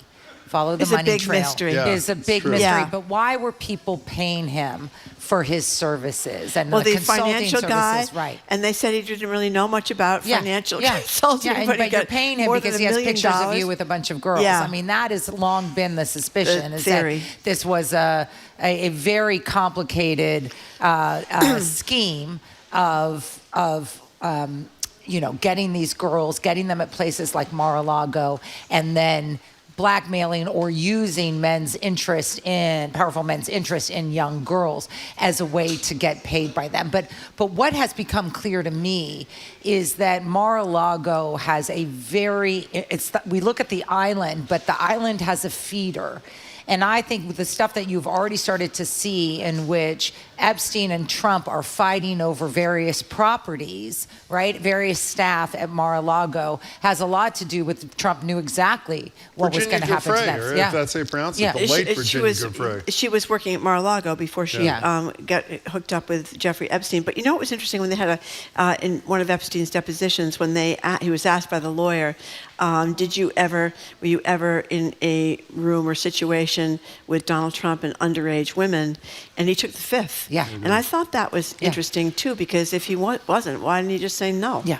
Yeah, no, I think that's right. We're talking to Juliette Kayyem. Juliette, this can be brief because we've discussed this CDC mess and RFK Jr. ad nauseum, but we were thinking this morning, the one angle we haven't talked about is right up your alley, your Ms. Preparedness kind of thing. What does this do to the ability of institutions, governments, and individuals to be prepared for whether it's COVID or anything else? I mean, if you ask me what is single-handedly the best preventative measure in anything to reduce the risk to Americans, it not even just in the medical field, it is going to be vaccines.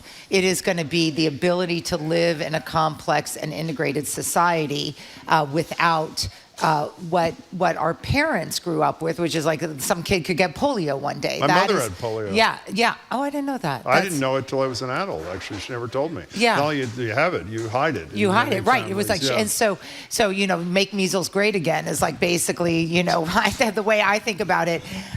Look, I mean, there are things about a healthier America that make a lot of sense. Not what RFK is saying, but just that, yes, we should be a healthier country in the way we eat, the way we drink, our substance abuses, all of it. Get it. I'm all for it. Nobody in their right mind thinks that vaccines are part of that discussion we should have about why are we such an unhealthy country. So we have now we've done two things. One is we make it, given my age bracket, I cannot get the vaccine right now. So that's ridiculous. Even if you're willing to pay for it, you can't get it. Right, exactly. The normal process, which would be I just show up at CVS and they give me a card, that is not available to me anymore. That seems to me ridiculous because that is actually a barrier to voluntary desire to minimize my risk and minimize the community around me's risk.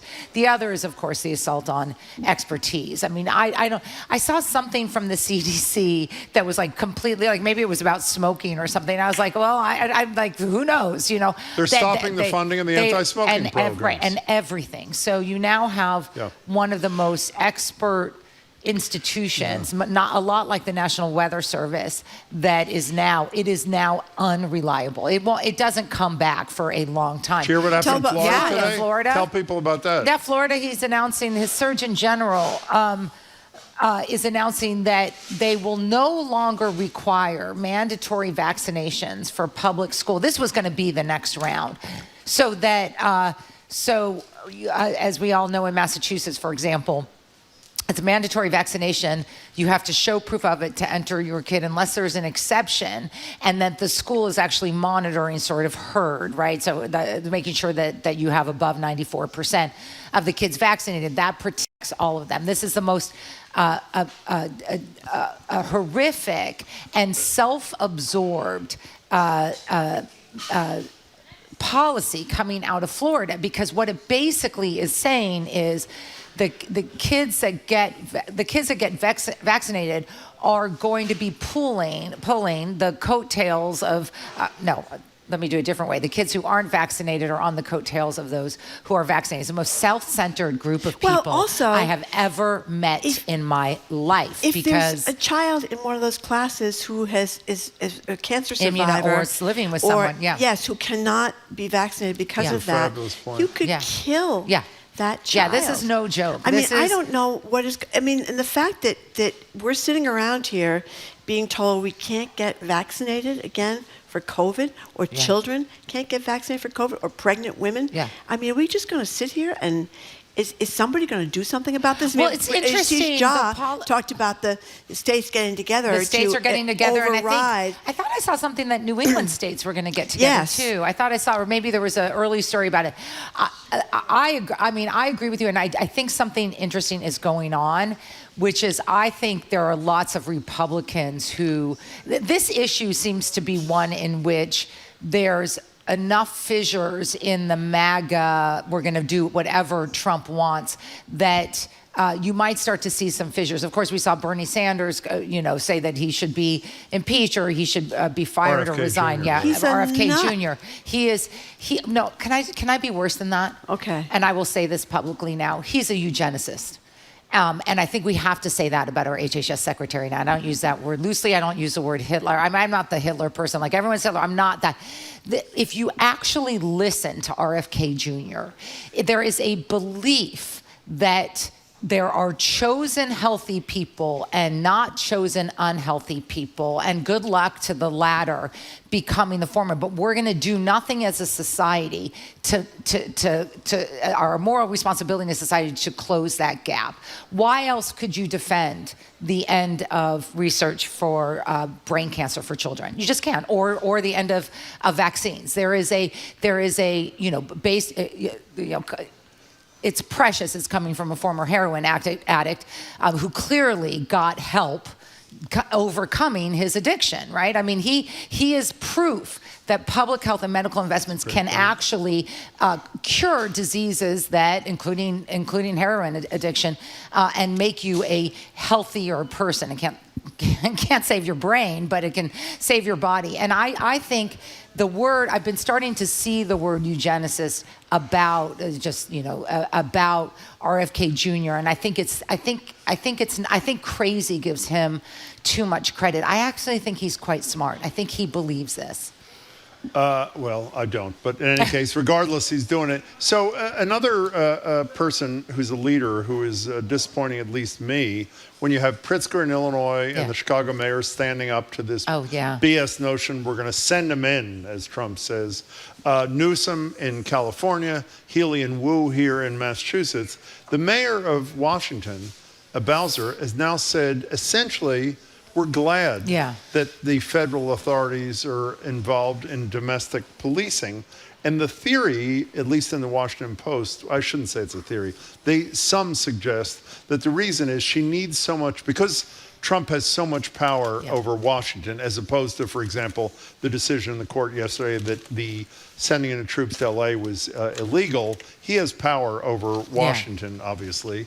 The argument is that Bowser needs him for the relocation of RFK Stadium and a bunch of other things, so she's got to play nice. But it seems to me it makes the Healys, the Newsoms, the Pritzkers to stand up to this when Trump and others are going to say the mayor of Washington is welcoming us with open arms. I mean, I agree with you in the gaming of it. I think she's looking at the bigger picture that basically the administration has taken away a lot of services to D.C. It seems like the National Guard is being used to pick up trash. That's what they're heralding, is like all the sort of public works, quite expensive use of the National Guard, I should add, in terms of the price tag. So she is definitely, she's playing a long game. I don't love it, but she is in a unique position. The California case that came out yesterday says that all other states are in a different position, which is the National Guard in D.C. is essentially run out of the Pentagon. And so that will be appealed to the Ninth Circuit and then eventually to the Supreme Court. But so there's still legal issues to be resolved. I think it's going to happen here. I think it's more likely to happen in Chicago first. Why? He seems very focused on Chicago, and I'm not quite sure why. But maybe just because the governor's running for president. That is basically it. And and he's saying that he's going to do it next. So I mean, I would guess that Chicago's next, but they've been after Boston since before the election, as Mayor Wu said this morning on her interview on GBH. And so I think we should anticipate it, and we should be prepared for it. Chicago's mayor has already passed a law or gotten an ordinance that prohibits a variety of interactions between local and state law enforcement with the National Guard, including a prohibition on masking, which I think is right. And we might think about some of those options here. You mentioned GBH. We failed to mention something that's happening later today.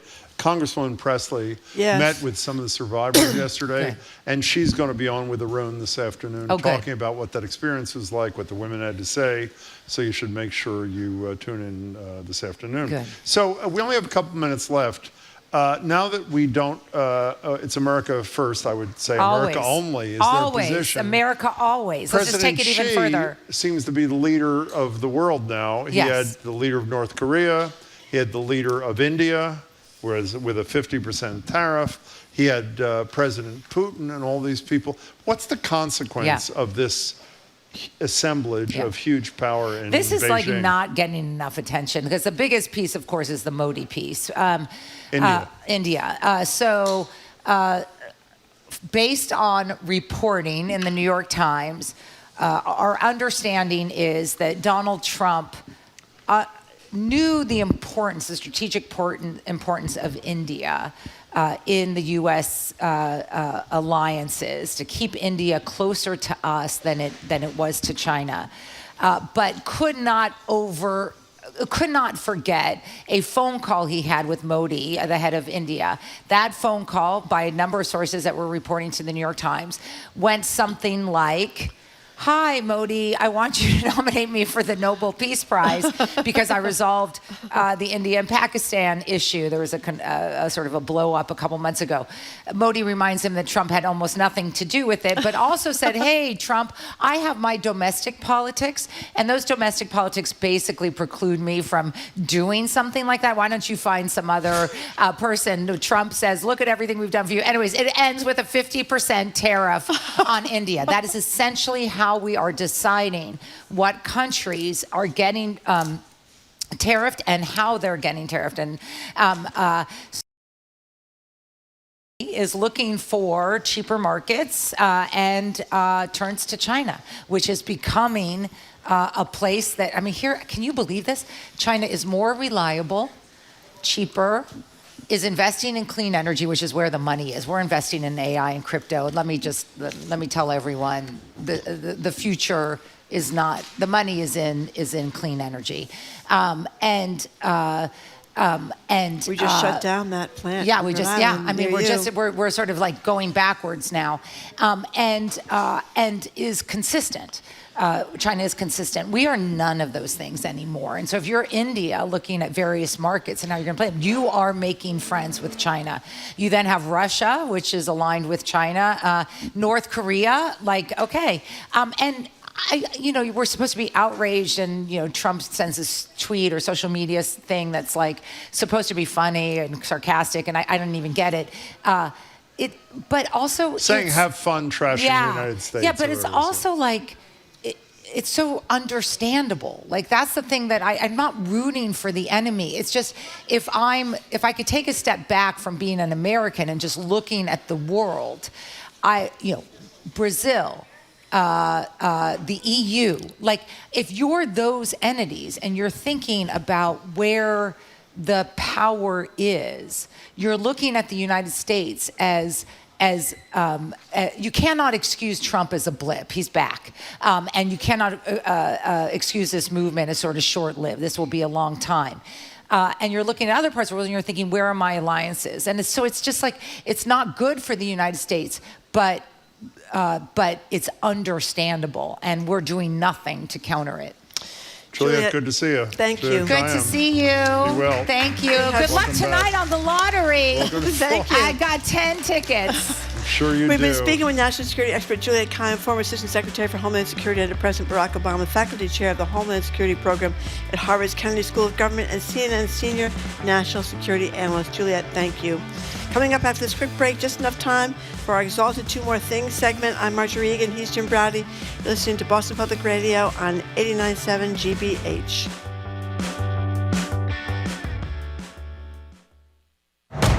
Your home for trusted local news.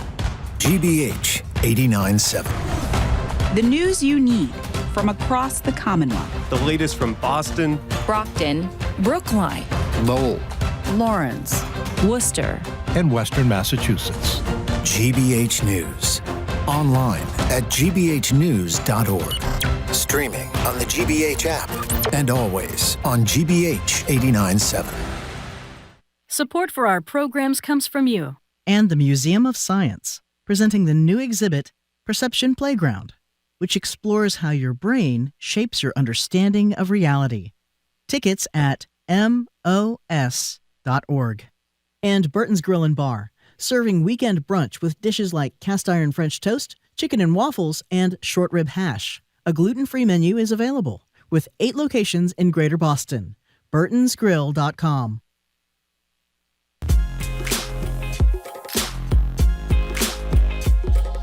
Welcome back to BPR, Jim Browdy and Marjorie Egan. We're live at the library, streaming at youtube.com/GBH. It's time for our Two More Things segment. Marjorie, what's your one more thing? You're going first. Oh, I am? Yes, you are. Okay, fine. As many of us have said on the show, including me, you give in to a bully and the bully bullies you more. A couple of places have not learned that truism. ABC is a perfect case in point. They paid Trump $16 million to settle a case that Trump had no chance of winning. This is when George Stephanopoulos called what happened to E.G. Carroll rape, which it would be under Massachusetts law. He called it rape as opposed to sexual abuse, which was what the finding was. They pay $16 million. What happens a few months later? Trump says that the license for ABC should be revoked. What happened? 16 million's got him nothing. CBS. They paid Trump too. In this case, it was theoretically because CBS on 60 Minutes screwed up with the editing of a Kamala Harris interview, which they did not.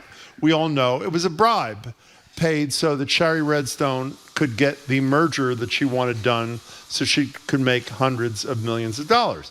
What did they get, CBS, for paying for this? They got the dog killer, Kristi Noem, attacking them and saying they should be taken off the air because they inappropriately edited her interview about Kilmar Abrego Garcia. And what's so rich about that is twofold. One, the whole interview unedited is online, so they didn't get rid of it. It was just for time. The second thing is, speaking of Garcia, Pam Bondi, I've said this before, but I can never say it enough. Pam Bondi is the Attorney General. With Donald Trump by her side, and when you're in Donald Trump's presence, you have to do what pleases him. Doesn't matter what the law is. She lists all the crimes that Kilmar Abrego Garcia has committed. By the way, most of them are horrible. You know what the only problem is? He hasn't been accused by the government of one crime that was on her list. He is innocent till proven guilty. So here, nobody's doesn't even have to say that because he hasn't been charged with the crimes that she mentioned. She literally, when she's speaking, she's turning every couple of sentences to make sure that the boss is happy. In any case, the point of this, and there is a point, I'm sorry about that, I don't care if you're a university, you're a law firm, the media, you cut a deal with a bully and the bully knows you're weak, and he, in this case, will just come back and get more. So hopefully there's a lesson learned. Follow the CBS case, the ABC case, the Columbia case. You get nothing. You get nothing by trying to be nice to Donald Trump. Okay, we just talked with the Secretary of Education, Patrick Tutweiler, about a lot of issues in the schools starting this year. And there are two things that would be good if the legislature really stepped up to the plate about. What are they? 35 states have laws regulating limiting phones and electronic devices in school because it's been found that they are bad for mental health, they're bad for learning. Massachusetts has not yet done that. The number up there at the State House is 617-722-2000. If you'd like your legislator to do that, you can call that number, find out who it is. If you don't know, you can email them, you can find that out as well. The second thing they haven't done is, nearly half the kids in Massachusetts are still learning to read under this very not evidence-based, bad reading method, which has resulted in 4 and 10 third graders not even proficient in reading. It's a big problem. The legislature could have done something about that. The Senate did. The House did not. Again, if you want to make sure that your school district is teaching the right way to read to your kids, and what's sad about this is if you don't learn to read by third grade, you may not ever learn to read. It's a big deal. They've done it the wrong way for many years. The legislature could fix that in those districts where it's not happening. Again, the number is 617-722-2000. You can call them and ask them to please vote to help your kids with the phone issue and with the reading issue. Okay, coming up after the 1 o'clock news, Worcester's Met Gala.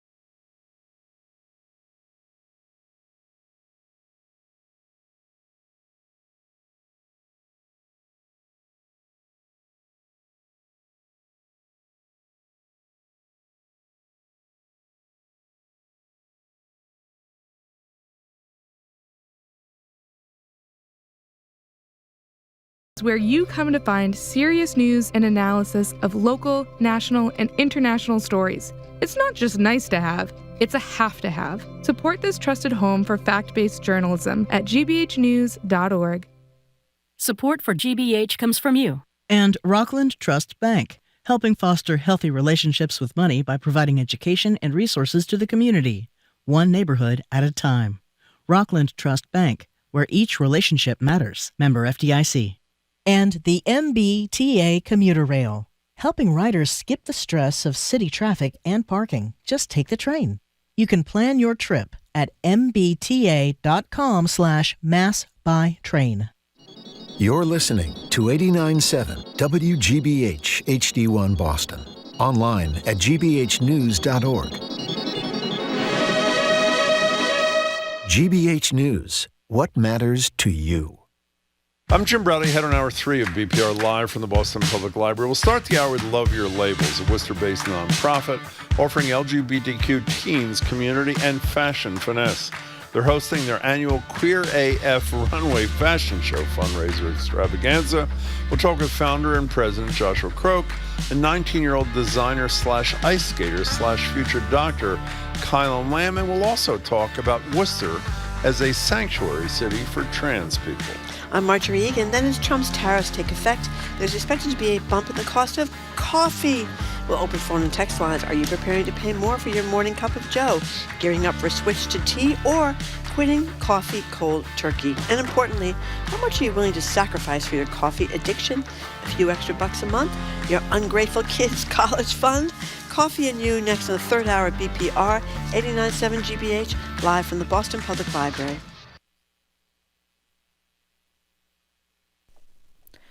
Live from NPR News in Washington, I'm Lakshmi Singh. President Trump is disputing the notion that his administration's holding back files related to the late financier and convicted sex offender Jeffrey Epstein. From what I understand, thousands of pages of documents have been given, but it's really a Democrat hoax because they're trying to get people to talk about something that's totally irrelevant to the success that we've had as a nation since I've been president. Earlier in the hour, women who say they were abused by Epstein, in some cases when they were underage, were speaking out on Capitol Hill. They've joined a bipartisan congressional effort for full transparency.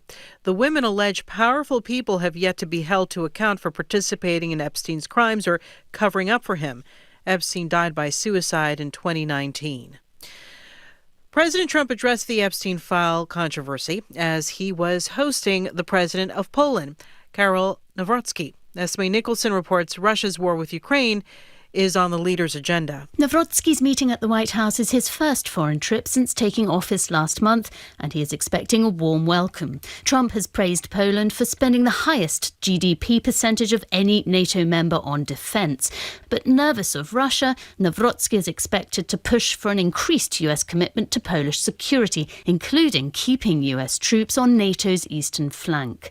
And while Poland is a big purchaser of US weapons, Trump is expected to push Nawrocki to buy more, both for its own defence and on behalf of Ukraine. Nawrocki has promised to continue to support Kyiv, but like the US administration, has accused Ukrainian President Volodymyr Zelensky of taking advantage of Ukraine's allies. For NPR News, I'm Esme Nicholson in Berlin. A panel of the U.S. Fifth Circuit Court of Appeals has blocked the Trump administration from using a wartime power to deport Venezuelans from 3 states. NPR's Jimena Bustillo reports that means the issue of President Trump's use of the Alien Enemies Act could wind up back at the Supreme Court. The latest court decision blocks deportations with the use of the act from Texas, Louisiana, and Mississippi. Earlier this year, Trump invoked the 18th century wartime power to help streamline deportations of Venezuelans he says are members of the Tren de Aragua gang. Since then, the use of this power has attracted numerous legal challenges, including 2 prior Supreme Court decisions. But the High Court has yet to directly address the larger question of whether Trump's invocation of the Alien Enemies Act at all was legal.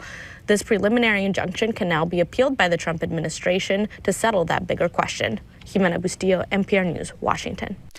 At last check on Wall Street, the Dow Jones Industrial Average was down more than 200 points, or roughly 0.5%. The Nasdaq was up more than 200. You're listening to NPR News. Good afternoon. With the latest from the GBH newsroom, I'm Henry Santoro. Massachusetts Representative Ayanna Pressley was among several Democratic members of the House Oversight Committee who met privately yesterday with some of the women who have accused disgraced late financier Jeffrey Epstein of sex trafficking. Pressley, who is a survivor of childhood sexual abuse as well as sexual assault in college, wants the victim stories to be more widely heard. Some were today. She's been calling for an oversight hearing that would specifically focus on testimony from those who say they were trafficked by Epstein and his partner Ghislaine Maxwell. Pressley says yesterday's conversations were powerful and they were long overdue. And just a program note, Ayanna Pressley will discuss this and much more on GBH's All Things Considered later today, beginning at 4. U.S. Senator Elizabeth Warren, along with fellow New England Senators Bernie Sanders of Vermont and Richard Blumenthal of Connecticut, are pressing some of the biggest banks in the country for more information about overdraft fees that they say target the poorest Americans. A letter to the banks from the three senators comes after President Trump lifts the caps on overdraft fees, which had been set at $5. In sports, the Red Sox try to make it 4 in a row tonight. That's 4 wins in a row when they wrap up their series with the Cleveland Guardians. A Sox win would also mean a series sweep. It's another 6:45 start.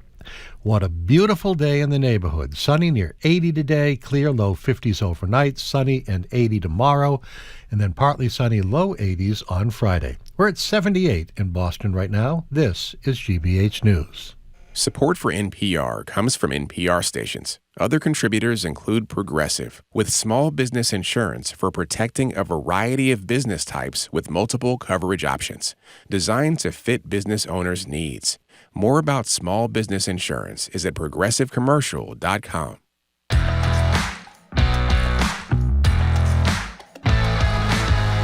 Welcome to hour number 3 of Boston Public Radio. Jim Brady and Marjorie Egan live from the Boston Public Library. Thank you. And streaming at youtube.com/GBH News. A couple of programming notes here, Jim, on Friday. Keith Lockhart, the conductor of the Boston Pops, is going to co-host with us right here at the library. CNN's Brian Selter is going to also be with us. He's their media guy over there. Live Music Friday with Jason Tremblay, ahead of her official Boston Pops debut, and author-actor Marianne Leone, who's got a great new book. We're going to talk to her about that.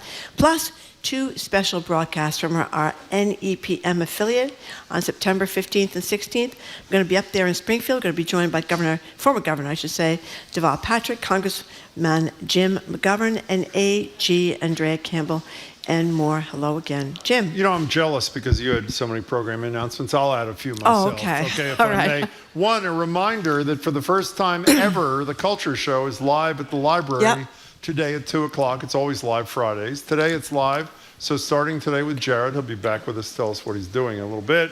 Jared and his team, Wednesdays and Fridays live at the library. Secondly, for those of you who are coffee obsessed, which I am, climate, a whole variety of things. Tariffs clearly have caused the price of coffee to spike. In the last half hour of the show, we're going to figure out how you're dealing with that so you can give us a call. But for now, this Friday night at 8 o'clock at Worcester's Mechanics Hall, the nonprofit Love Your Labels hosts their annual fashion show fundraising extravaganza, Queer AF. It's been called the Queer Met Gala of Massachusetts, giving local artists and designers an opportunity to showcase their designs, giving voice to queer youth and emerging artists in New England's second largest city. You can also expect performances. We'll hear more about what's going to happen, but including 2 alums of RuPaul's Drag Race. Tickets for Queer AF are on sale now. For information, the website is loveyourlabels.org. Here with us at the interview desk, Love Your Labels founder and president, as well as the director and producer of Queer AF, Joshua Croake. Josh, it's great to see you again. Thanks for being back. Appreciate it. Thank you for having me. And a new face to BPR, 19-year-old Caelyn Lam came up through Love Your Labels Threads program, which is fabulous. So they'll describe it in a minute, and stuck around to become their designer in residence. Welcome to you. It's great to see you both. Thanks so much for being here. Appreciate it. Thank you very much for coming in again. Good to see you again, Joshua. So tell people, what is Love Your Labels? So Love Your Labels is a nonprofit that believes that the ability to express ourselves freely is both life-saving, joy-bringing, and we do that through fashion and design programs, specifically through our Threads program, which teaches queer and trans questioning high school-age youth sewing skills, fashion design education, to talk about identity, expression, and also building community, and we're based in Worcester. Kaelyn, how'd you get involved in this whole deal? Oh, well, I started 2024 in high school. I just saw an email from my guidance counselor about this amazing program for questioning or just queer youth, and I have a history of loving fashion, so I just decided to enroll in the program. And what is the program like? We've talked about it in the past, but explain to people what the program entails, what it does. Yeah, so the third programs is aimed for like high school age students who are exploring their gender or sexualities, or just who are part of the LGBTQ plus community, and we are teaching them how to sew and how to have all these tailoring skills in order to make clothes who are authentic to themselves, just to express themselves. What is this program meant for you? For me, you know, you can see all my lovely accessories. You would here. never guess that you're a fashion person. Never, ever. Yeah, just random things on my arms. But before Threads, I was actually quite a plain dressing person. I just t-shirt, jeans, that's it, hoodie over.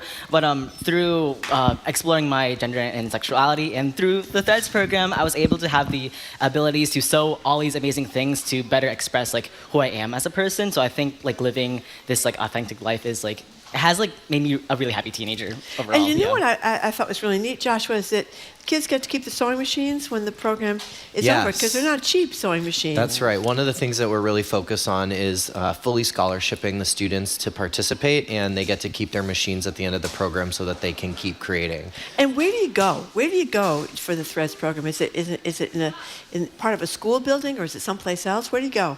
Well, we have a studio near Worcester, in downtown Worcester. It's near the Worcester Art Museum. Yeah, we actually moved into our own space last year. Oh, nice. Historically, we had rented space from another arts organization, but we have our own studio now that we've been outfitting, so it's allowed us to expand the program. In addition to the 6 months Threads program, we also do drop-in hours, and we're starting this fall doing open studio days where more of the community can come in and create with us. We know that Queer AF is your primary fundraiser. We'll talk more about what it's going to be like Friday night in a couple of minutes, but how are you dealing with finances? I mean, it's a pretty tough time politically. It's a tough time because even if people don't receive federal money, by indirection, they may suffer because an entity that's not receiving federal money that had in the past is not going to be as generous. So how are you surviving financially? Yeah, so we are kind of riding a stability wave right now. We're trying to say, like, let's try and bring in the dollars that will help sustain us where we are, and hope to continue growing. I mean, with the attack on funding and resources at the federal level, we're seeing an even increased demand for services and support, which is an imbalance. So we're navigating that, but we're reaching into communities, still building relationships with great partners. But we are seeing a number of folks who don't have the capacity to give. Our colleges and universities that are under attack, you know, their ability to give has been impacted. And so we're working on bringing more donors into the fold as opposed to expecting greater numbers from. So Josh, I said your Friday night is your biggest fundraiser of the year. Tell us what's going to happen. All right, so Friday night, so within all of this stuff that's going on, one of the things that we really root into as a form of resistance is joy, specifically queer joy on the night of the fundraiser.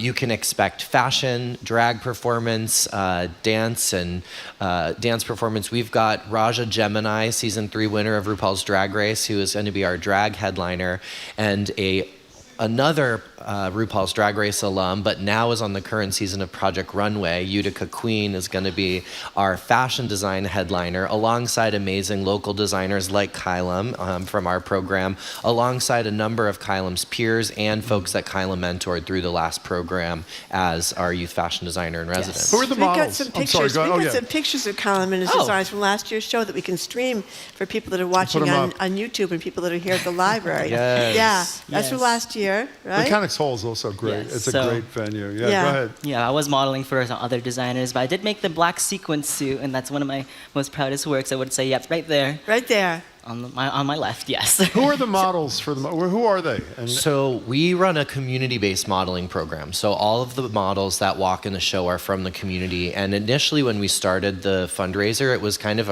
our scrappy way of making a fashion show happen. And then it became one of the most beautiful parts of the program, because we've had folks who have walked that runway and shared with us that it was such an affirming experience. It gave them the confidence to do drag performance for the first time, where it helped helped them on their gender discovery journey, or actually someone recently shared with me that it was the moment that they were able to like finally come out and show their family who they really are and how comfortable and confident they feel in a supportive environment. Yeah, that was part of what was really moving, reading some of the stories from people, because people did talk that had never been modeled before, which isn't so strange, but the idea that to kind of just come forward and model in this show. Did you hear stories from people about this, Kaelyn, that thought that this was just a big moment for them? Tell us. Yeah, so I'll share my experience of being a model too, just because I was a nervous child. I think I first modeled when I was like 17. I'm 19 now, so that's 2 years of experience. But me and my peers, when we were to model, like we were so incredibly nervous. We were scared, shaking in our little boots and stuff. But I think what makes it really comfortable and like the community is so incredibly supportive and like loving of us youth, but also just the models and people who want to be in the community, that like, I felt so comfortable getting on stage, even though I was very nervous and maybe didn't do the greatest job. But it's so loving to be in that community. You're a figure skater too. I am. Yeah, so when do you yes. have time to figure skate here? Well, I wake up at 5:30. I have practice at 7 a.m. I'm at the College of the Holy Cross, so I'm skating with my figure skating team there, and I do make some costumes for myself as well. Yeah, I was wondering, because figure skaters have got great outfits. Yes, we do. These are actually the sleeves from Love Your Labels, but I made these for figure skating to have some glam on the ice. You know, Josh, Kaelyn said a minute ago how incredibly supportive the community has been. I live in Cambridge, and I'm Cambridge myopic, meaning greatest place in the world, most accepting. Worcester, I mean, I know they took the city council took a sanctuary city vote, which is symbolic, but it makes a statement, what's in the water? Why has Worcester decided that it's so important to wrap their arms around some of the most vulnerable and most attacked people in this country? What's that about? I think part of it is Worcester is such a diverse community. There are so many folks who are placed at the margins that it's so critical that we come together and advocate for each other. And the organizing community in Worcester, both queer and all of the intersections of identity that we hold, are a super powerful force. And you know, sometimes we have to push our elected officials. Love Your Labels and many other organizations in the city really did a lot of the advocacy to push that sanctuary city resolution through. And I think, you know, I think I said this last time on the show. I remember when I was first in Worcester about 14 years ago, and I could go to every LGBTQ event in the city. And now I definitely can't, because there are multiple running every week. And I think, you know, in these times, like gathering and being in community and being together is so critically important. Can we talk about the environment? I'm sorry, Mark. I was just going to say, too, about the parents' angle. One of these stories I talked about said this is not just a great program for the kids, but it's a great opportunity for parents to come together. Yes, so we actually this past year launched our Parents and Caregivers Network, because we had a lot of parents who were bringing their students to our program who were asking for more resources. Some folks were sharing, like, my child just came out and we don't have the community and other folks in our lives who we can talk to about this experience. And so we've been building that network of parents and families, and Queer AF is an amazing night to folks. It's a 13+ show, so we've got seating options for the family, and we are really dedicated to making sure that the show is, you know, family friendly and a big celebration of all the intersections of the folks that we serve in community. And if you want tickets or info, as you said, go to loveyourlabels.org. I want to get back to this notion about Worcester going out of its way under some pressure, as you described, being welcoming. Right before, when you were walking the stage, CNN put up a thing that one of the most odious commercials done in the presidential campaign was the commercial the Trump people did against Kamala Harris, saying she's for they, them, we're for us. Spent $200 million to create as much hate and fear as they possibly can. They perpetuated that in the first 7 months of this pathetic administration. And it turns out Virginia, I think her name is, what's Spanberger's first name running? The Democrat running for governor of... Eliza or Eliza I don't know or what her name is. Eloise. For Virginia. Now it turns out the Republican Party is running those same kinds of ads. When you're like an oasis in some ways, and I know Massachusetts as a whole is more welcoming, obviously, than many states, but when the environment led by the most powerful person in the world, is viciously and relentlessly targeting the very same people you're celebrating. What's that like? I don't even know what the question is, but you know what I'm trying to get at. I do, and our organization is called Love Your Labels, and we're living at a time where the labels and the identifiers that we use to talk about ourselves are being removed from healthcare, from policies. You know, these attacks are really coming down, and the federal government is leveraging their power to threaten healthcare facilities from funding if they continue to provide gender-affirming care, and that impacts a lot of people, and it's this polarizing thing, right? It's like, oh, we're gonna take money away from 1 million people if you don't take away the support that you're providing for 100 people within your within your facility. And so we're at this point in time where like we're advocating and kind of proudly stepping forward and saying, yes, we are queer, we are trans, there are folks, you know, in our community that we need to show up for and support, and we are looking at grant applications and trying to scrub the language that we use to talk about ourselves, and it's How's just that feel when you have to? Awful. You know, we're having to consider, and as an organization, we are proudly stepping forward even more boldly. But folks are having to consider minimizing our identities and who we are in order to try and scrape for funding dollars that are not even going to, you know, bring in the resources that we need to do the work at the level that we need to. You know, Kayyem, you're at a Catholic college. I hope that they're supportive, because I would say the Catholic Church has not exactly been very good on gay rights. Yeah, it is a strange place I am in. But it's in Worcester, so I'd like to go. I'm actually not Catholic myself, I'm a Buddhist, but my Catholic peers, Holy Cross, I would say from the faculty side, is quite open to the LGBTQ plus and queer community. There's so many pride flags around. I know so many of my professors are openly lesbian, openly gay. They have husbands and wives. I have gotten so much support from my campus community.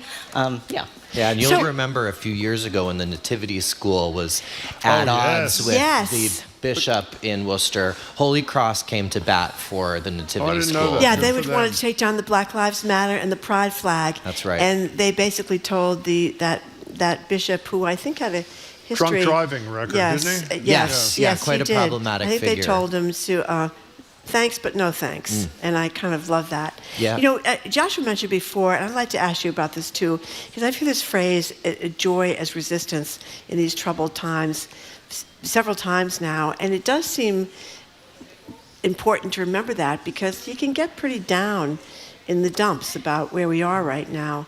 Talk a little bit about joy as resistance. Joy is resistance. That's such a, you know, what can I say about that? I just want to like bring it back to like the Queer AF night, because for me and my friends, like that is a piece, that is a safe space for us to go and like share this queer joy, share all this queer art, and just art and like culture in general, especially since all the times are polarizing, and to have that queer joy and be with the community and have these friendships and support from the community, like that gives us energy to combat whatever is happening outside, whatever is happening with the administration, so we can like rally. You know, one of the things that helps me best in the winter was we had a rally in Worcester about one of our counselors, and having that community, like me and my friends, we had that energy to go. You know, without the support, I would have been able to go. I just stay home, do homework, you know. Josh, do you change minds? Do you think the reason I'm thinking of this is I understand what you do for the community that you're focused on, but I've said this a bunch of times in the air. Many years ago, Sue O'Connell was, well, she's on the show all the time. We were talking about a poll in the New York Times that showed somewhere in the neighborhood of 25% of Americans supported same-sex marriage. And the only two demographics where a majority supported same-sex marriage were young people and people who said they knew a gay or lesbian person. And as you know, that 25% is now 70%. And I think it's because that 70% now falls into that second category. That scary gay and lesbian, abstract, nameless, faceless person is my neighbor, is my coworker. And I operate on the hope that in the trans community, the fear that a lot of people have, which I think is based on lack of contact, lack of information knowledge, will dissipate when they get to know trans. Do you subscribe to that, or is that? I do. I think when we have people in our lives that we have personal relationship with, whether that's family, friends, colleagues, and you get to know a person, you become open to those types of conversations, and you can lean into more challenging conversations, and you say, oh, but I know this person, and, right? And I think to your point, there's still a number of people, I think over 50% of folks feel that they've never met a trans person, which in most instances is not true. And the trans community is being used as a scapegoat by the government to sow kind of fear and disconnection within community. And that is as part of the LGBTQ plus community, is still disproportionately underrepresented, and we need a lot more advocacy and support for trans folks, for non-binary folks, and folks across the spectrum of identity. And I think it is about building relationship. And to your point, I don't necessarily go into this work anymore from a place of like, I'm going to change this person's mind. It's more of like, I can tell you what we know. And it's that just a single affirming adult in the life of an LGBTQ plus young person reduces their likelihood of attempting suicide by over 40%. Really? And that's work that comes out of the Trevor Project and other great research that's happening, that I can say, like, I'm not here to change your religion, faith, culture, identity. I'm here to just tell you what we know can help young people. Yeah, and the young people, of course, are in the Threads program that's in the high school that the kids can go to up there in Worcester. Getting back to Friday night, I read where ethereal beings is a theme. So you're a designer over there. Yes. What's an ethereal being outfit look like? We're talking about angels? Most people go to angels. Most people go to like gods or mythology or like cosmos. But like for me, ethereal means anything that like makes you feel beautiful, makes you feel like transcending upon like humanity or something. For me, like this outfit is ethereal to me because I love sparkles, I love colors, I love purple. Yeah. So what are you going to be wearing Friday night? I think it might be very similar to that. Well, to be a model and go down the runway and all that. So. Do you make the clothing for these specific models? They're going to be modeling, or how does that work? So it's kind of a mixture of things. A lot of the designers that come in have garments that have already been made, and they work on tailoring and fitting the models the day of the show. Our design headliner, Utica, came in a few days early to be working with her models and fitting things on them, which is really exciting. But yeah, it's kind of a mixture. And we're also working with a local secondhand and vintage shop that's focused on plus-sized bodies, and that's going to be the focus of their runway collection, because Queer AF is really about also shattering some of like the media depictions of what beauty looks like. And so we feature body positivity, queer and trans identity, and all of the intersections in community on the runway. And if you attend the show, there is also an audience runway. So at a point in the show, everyone who wants to participate can get up and walk that runway, because it really is, for anyone who hasn't walked a runway, it is such an incredibly affirming experience, especially when you know that the audience is there simply to give you applause and love. So do many people actually do it? Oh, yes. Really? It's actually become a scheduling problem for us because it makes the show quite long. But we've done a good job at honing it in this year. Okay. So how do people, if people want to go Friday night, they want to support your organization, what do they do? So go to loveyourlabels.org, follow us on Instagram, share the stories, and come to the show. If you know folks in the Worcester area, we have folks coming from New York. We looked at our ticket purchasing map, and we apparently have someone coming from Texas. So people are coming from all over the place to and if you can't come, we do have merch on our store, right? Yes, we have merch like the shirt that I'm wearing, Protect Queer and Trans Kids. Nice. And we also have options to contribute to the organization to support the work that we're doing as we get ready for our next cohort of threads, which starts in October. Okay. Loveyourlabels.org. Loveyourlabels.org. Great to see you both. Good luck Friday night. Thank you so much. much. Yeah, thank you very much for coming in. And I love Joy's Resistance. It's a wonderful thought. Thank you very much for being with us. We've been speaking with Joshua Croake and Caelyn Lam from Love Your Labels, the latest iteration of their fashion show extravaganza. Queer AF is Friday night at 8 o'clock at Mechanics Hall in Worcester. For tickets and info, visit loveyourlabels.org. That's loveyourlabels.org. Thank you both again for coming in. Thank you. Coming up after the quick break, we're going to open the lines to get your thoughts on coffee, Jim's favorite drink. the cost, the taste, the new and improved quality of instant coffee worldwide. Coffee and You next. I'm Marjorie Egan, Houston Browdy, listening to Boston Public Radio 89.7 GBH, live from the Boston Public Library and streaming at youtube.com/GBH News.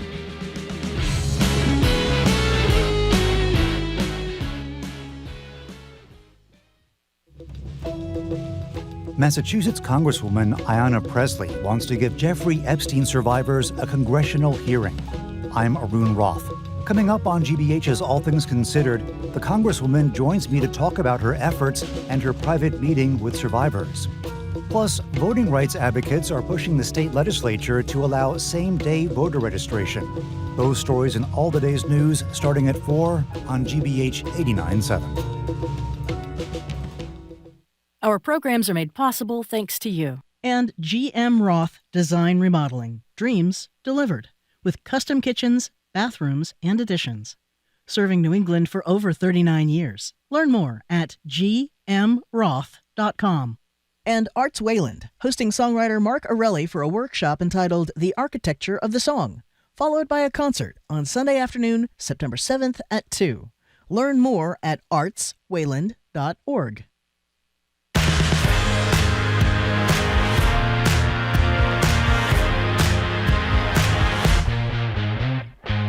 Welcome back to BPR. Marjorie Egan and Jim Browdy live at the library, streaming at youtube.com/GBH News. Friday, we're back. Keith Lockhart is our third co-host, meaning the three of us are doing the show together. CNN's brilliant media analyst, Brian Stelter, will be with us. Live Music Friday with Jason Tremblay, who I've been listening to a lot the last couple of nights at home. She is fabulous. She's going to be performing with the Pops, I think, a week from tomorrow. Author, actor Marianne Leone, and other people, too. So here it is, coffee, a cup of joe, rocket fuel, bean water, whatever you call it, we all have a relationship to the caffeinated beverage. And with Trump's tremendous and terrific tariffs, rising the prices of one of America's favorite daily purchases, we're opening the lines to get your thoughts. How are you surviving the prices percolating higher and higher? The number is 877-301-8970. By the way, tariffs is a big problem. Drought and climate adds to the problem, so prices are going up a lot. If you're a multiple cup a day drinker, as I am, how are you handling these incredibly hot prices? Maybe you're buying in bulk, making it home, rather than stopping at Starbucks or Dunkin' every morning for a little treat, or you've decided to hell with the real beans and leaning into a story we read this morning, the supposedly new and improved quality of instant coffee. I'd rather be waterboarded than drink instant coffee. 877-301-8970. And by the way, if you're dying to talk about the other big September issue, is how do you feel about coffee retailers pushing pumpkin spice in August? 877-301-8970 is the number. So here's what I read this morning. Year to year, July to July, this is mostly not tariffs, to wholesalers and retailers, 14.5%. Then there are like 50% tariffs on some huge coffee-producing nations like Brazil, because Trump doesn't like that another dictator is being tried there, former president of Brazil. So the numbers are up pretty dramatically. I'm in an income group where I have to admit I can afford it, and I do, and coffee is a critical part of my day. But it's really, really expensive to get a decent cup of coffee. I mean, you're a big coffee drinker, so. I am a big coffee drinker. Is this bothering you at all or no? Well, yeah, I usually drink coffee at home, make coffee at home, or I get it here, and we have one of those little Keurigs with the environmentally correct containers. Oh, in Brighton we do. At the station. So your point is you don't have to pay for it anywhere. Is that what you're saying? Yeah, well, I mean, I'm in a state of shock if I go into a coffee shop and see how much it costs for a cup of coffee. It is really a lot of money. I can't believe, though, that this story from the New York Times actually says there's instant coffee now that is really good. You always think of instant coffee as a desperate thing you do when you're out camping or something else I would never want to do again. Has anybody ever had a good cup of instant coffee in the audience here? Anybody? Not one hand? One person. Oh, there is one? Yep, one person. You're not telling the truth, obviously, Sarah. Thank you very much, though, for one person saying Have you had instant coffee in recent times? I haven't had instant coffee like since I was a kid. Nor have I. Camping, that's where you had instant coffee.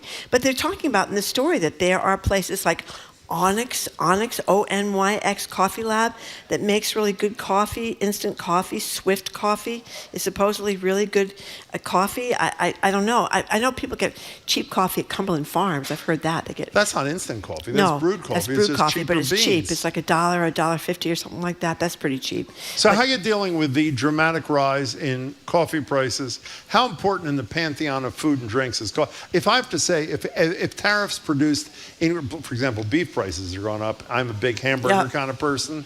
If I had to give up a hamburger or a cup of coffee, I'd give up the hamburger well, you drink every like single a day lot of the of week. you could drink coffee like right before you go to sleep, and it doesn't make you stay awake. A lot of us can't do that. I have an IV when I'm sleeping too. Yeah, by you have the an way. IV. It's really good. Well, you got this Goes right weird in. thing where you like coffees without handles. Coffee mugs without handles. Yes, the problem with that is So I like touching the warm thing. but it's often very hot. It you is. can't touch that, but you like to do that, Jim. It's a little odd. I do. It's like a masochistic kind of thing that I engage Yep. in. It makes me feel good. All right, want to play your favorite bit of sound about coffee? Oh, here it is. Twin Peaks, I assume people know. Even if you weren't old enough to watch it when David Lynch's brilliant series was on originally, it's back. Everybody, every age is watching it. This is FBI agent Dale Cooper, just one of the great characters of all time, with a little life advice that pertains to our discussion right now.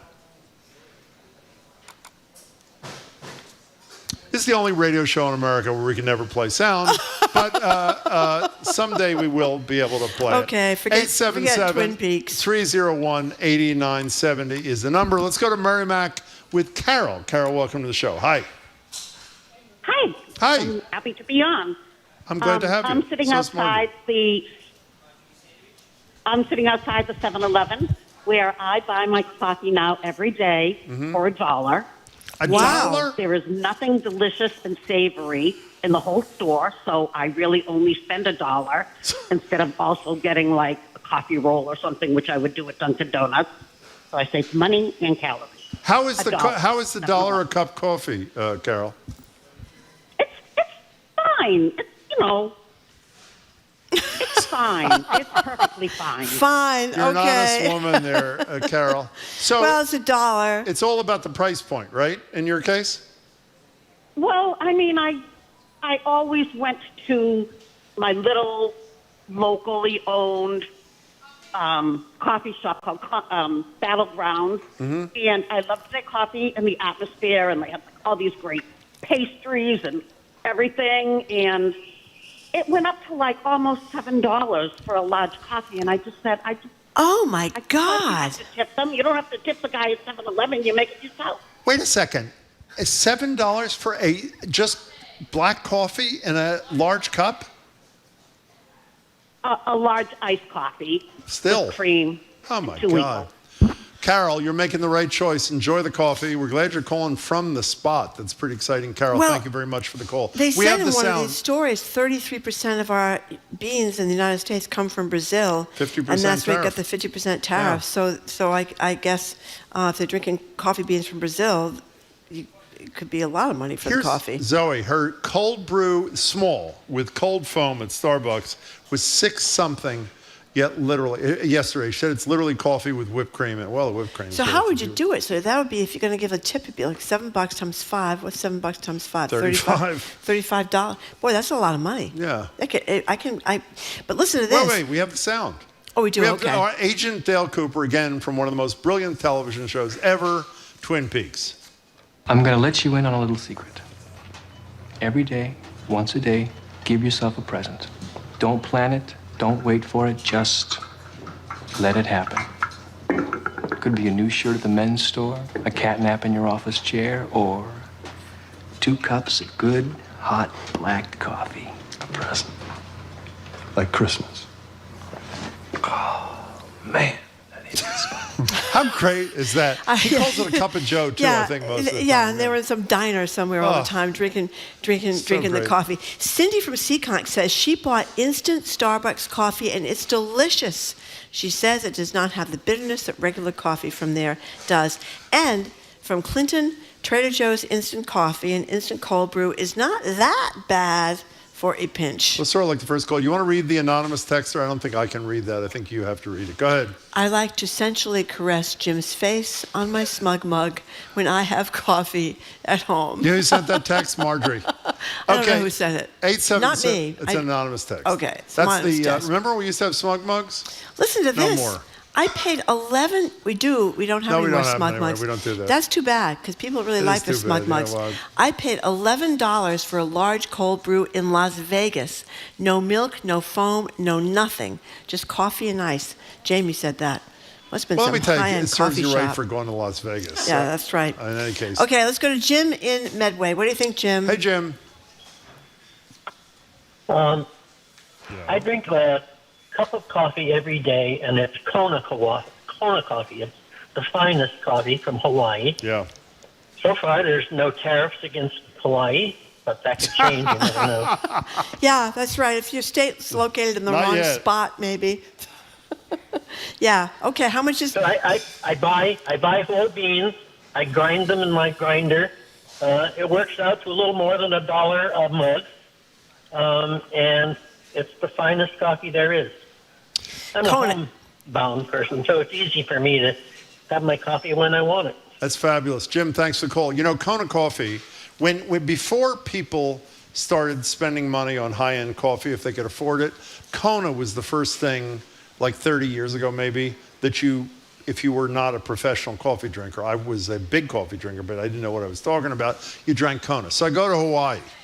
And my dream was not going to a beach, which I ultimately went to, many of them, was to have a cup of Kona coffee. Horrible. You know why? Why? Because at least at the time, the best beans, they exported to the lower or higher 48. And you got stuck with kept the crummy crap ones. in Hawaii. So that's a fabulous story, Jim. Thank How you do you for sharing tell it if with they're us. bad beans until you taste Because them? it's weak. I mean, it's weak, crappy coffee. And the problem with decaf, and I haven't had any of these extraordinary decafs, is one, they're generally weak, and two, they have like a taste thing, like an aftertaste. They do? Look at the look on your face. I never drink It's decaf. horrible. I mean, I want the buzz. I don't mean decaf, I'm sorry. I meant instant. I didn't mean instant. decaf. Oh, I haven't had instant in years. However, Patty from Los Angeles says Nescafe French vanilla, which I also can't stand, but the instant is good. I mean, a lot of people are saying it's not so bad. But then somebody else points out there's a couple of chemicals in instant coffee. Is instant coffee more chemically laden than other coffees? I would say I have probably no not. idea. By the way, here's an anonymous texter, and if you can answer this question, because I can't. Says, you guys can't get your clips, meaning sound clips, lined up, but you're always so quick with a sound bite from Topo Gigio, Jordan Hudson, or Secretariat. Thank you. That'd be Topo Gigio. That was not Secretariat. How do you explain that, Marjorie? I don't know. I think that Secretariat, is a staple here. He is moving like a tremendous machine. There Yes, thank is you for that. Secretariat. Bill on the road, you are next. We're talking about the rising price of coffee and how you're dealing with it. Welcome. Sure. Hey guys. So I want to share a positive story about instant coffee. Oh, please. So when I was in college back in the late 70s, instead of drinking cheap beer, we would make homemade Kahlua. And we would use instant coffee, sugar, vanilla imitation extract, and the cheapest vodka we could find, and milk. And we would have these Kahlua parties once a month, and they were fabulous. So And, wait a second. Wait. just an Do that instant again, Bill. You had the cheapest vodka. You had... cheapest vodka. Yeah. Instant coffee. Instant coffee. Sugar. Fake imitation vanilla extract. Yeah. Yeah. Sounds great. And milk, to make like White Russians. So we'd borrow a big giant 30-gallon bucket from a fraternity and just mix it up and have a party once a month in college, and it was fantastic. Well, you know how to live, Bill. Thanks for the call. We appreciate it. Okay, listen to this. This is from Mary in Medway. I am forgoing Kleenex and using handkerchiefs so I can afford my coffee. Well, you know what I do? That's pretty dramatic. When I run out of a cone, like a paper cone, I use paper towel. Oh, really, Jim? I don't. Oh, you Paper mean as a cone, filter? Like, as a filter. Well, gee, that's exciting, Jim. Thank you. I have a lot of great stories I'm going to share with you today. That's really the story of the day, Thank I would you. say. Let's play some more. sound. Let's play some Wait, sound. look at this. Your What? team should track down the coffee song by Frank Sinatra. Well, we happen to have the coffee song by Frank Sinatra, and here is the Frank Sinatra.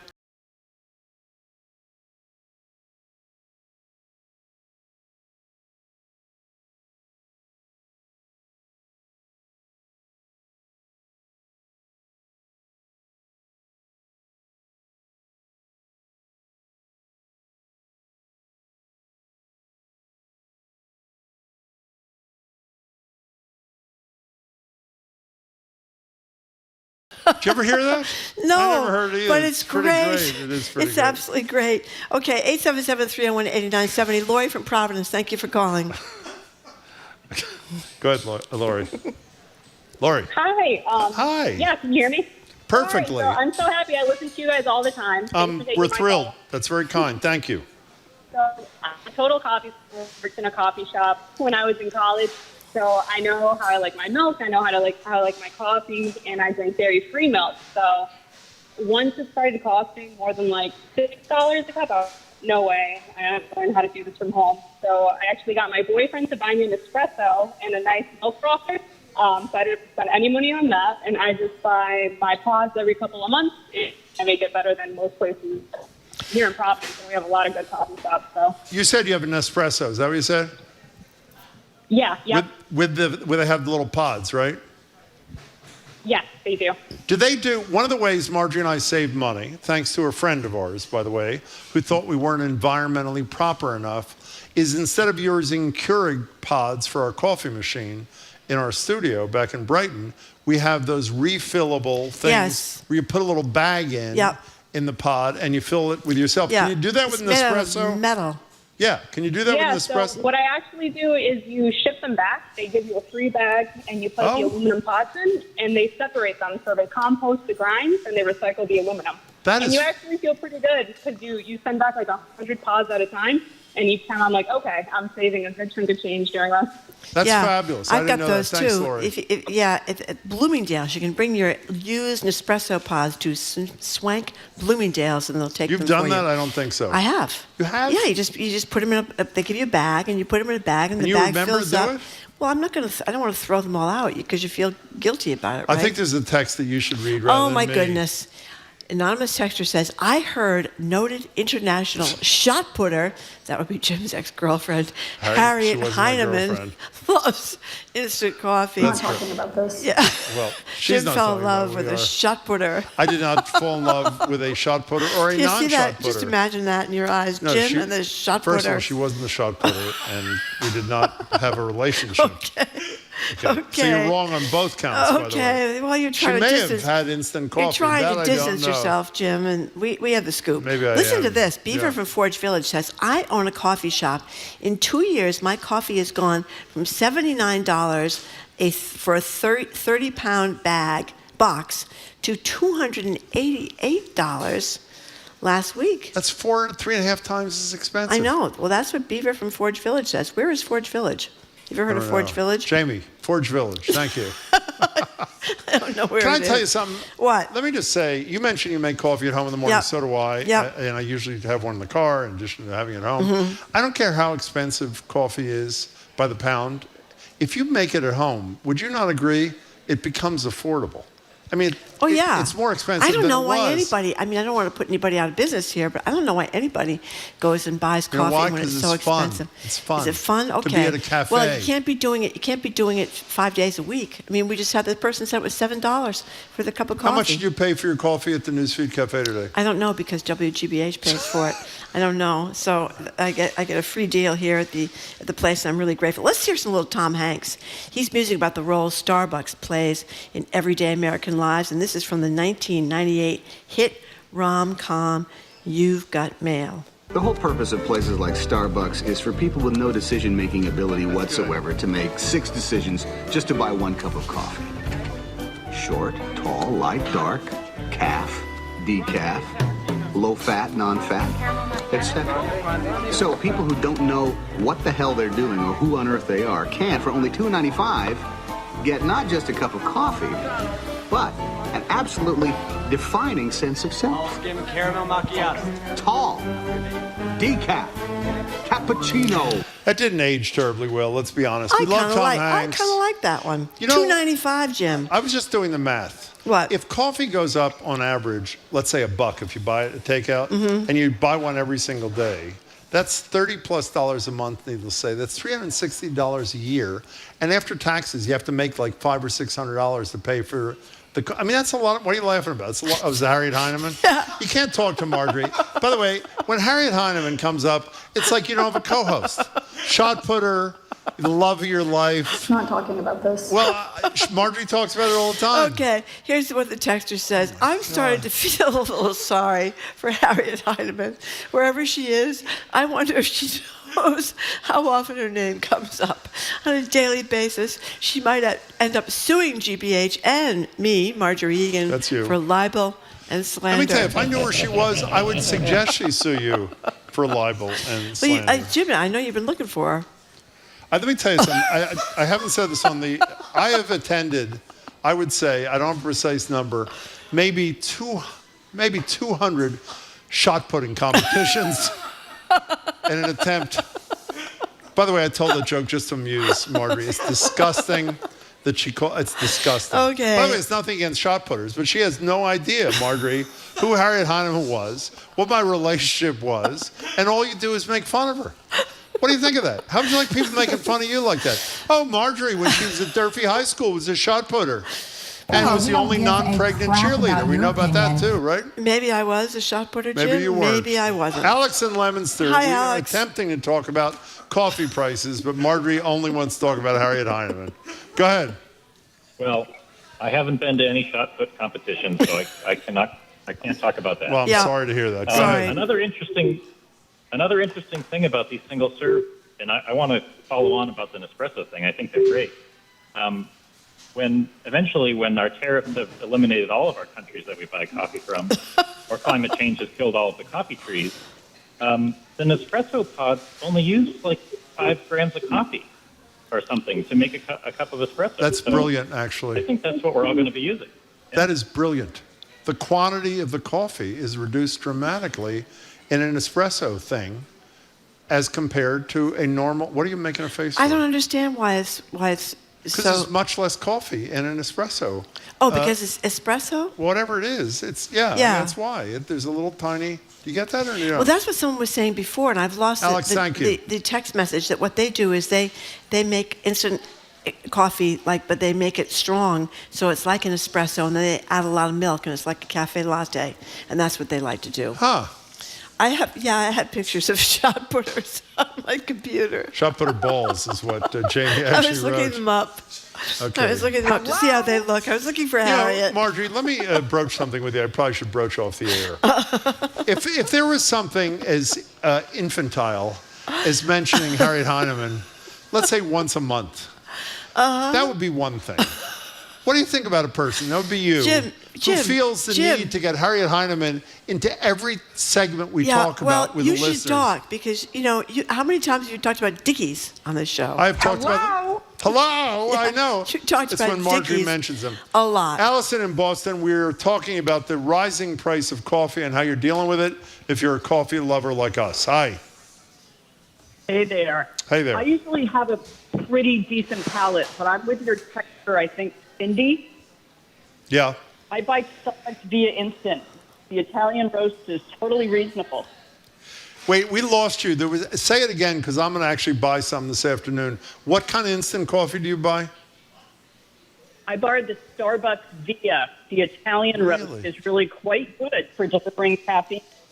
So if I were to give you a cup of regular coffee like normal people drink and gave you a cup of decaf from Starbucks, could you tell the difference? You could, right?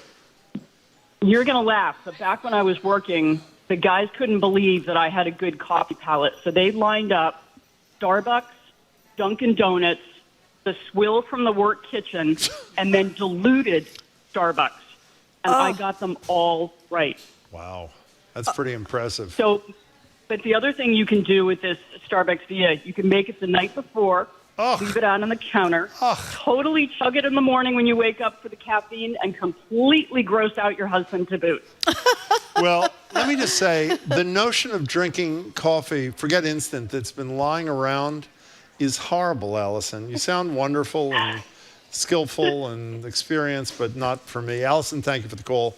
We appreciate it. You ever drink coffee that's left over from the night before if you're in a rush? Yeah. You do? Yeah.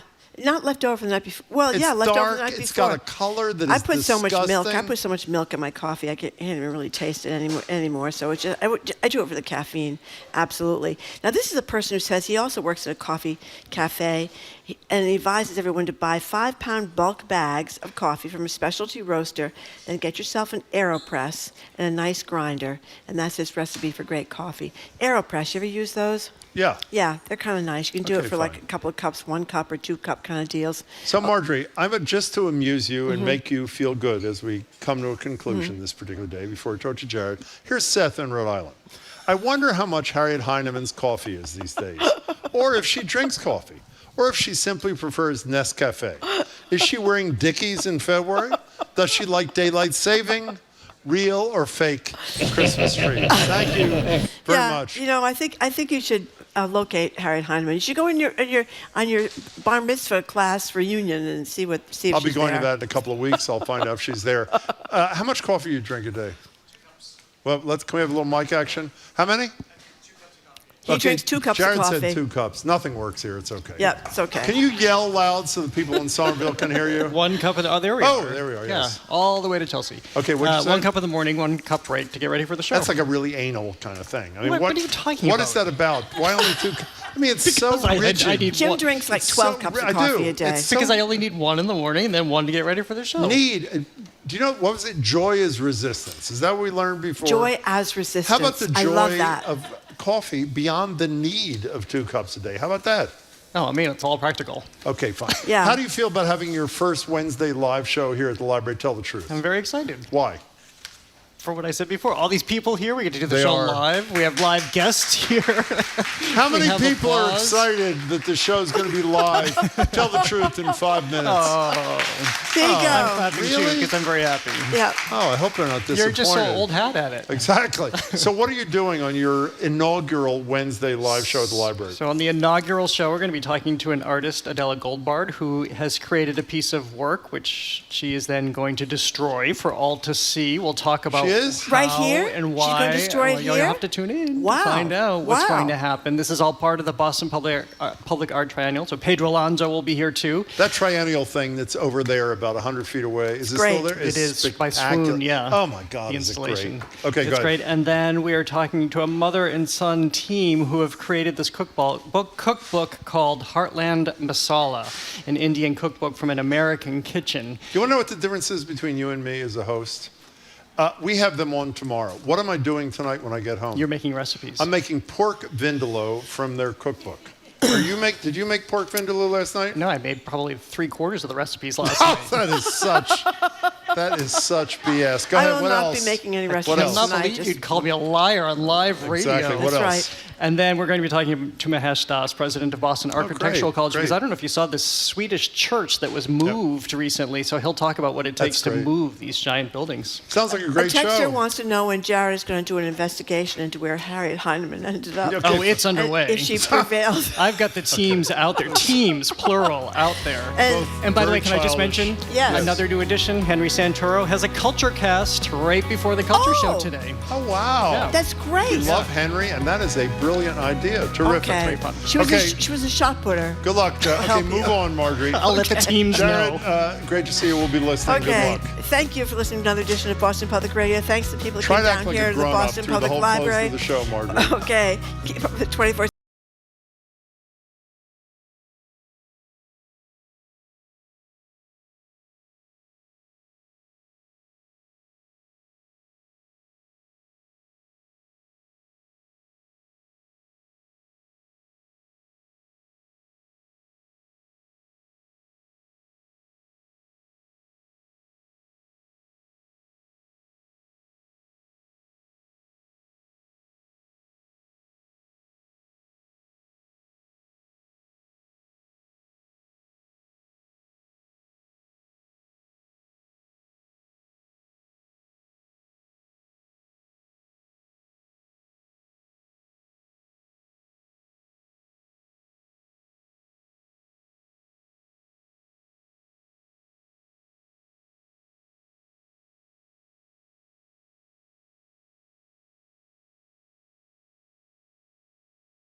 and culture on The Culture Show. Next on GBH 89.7.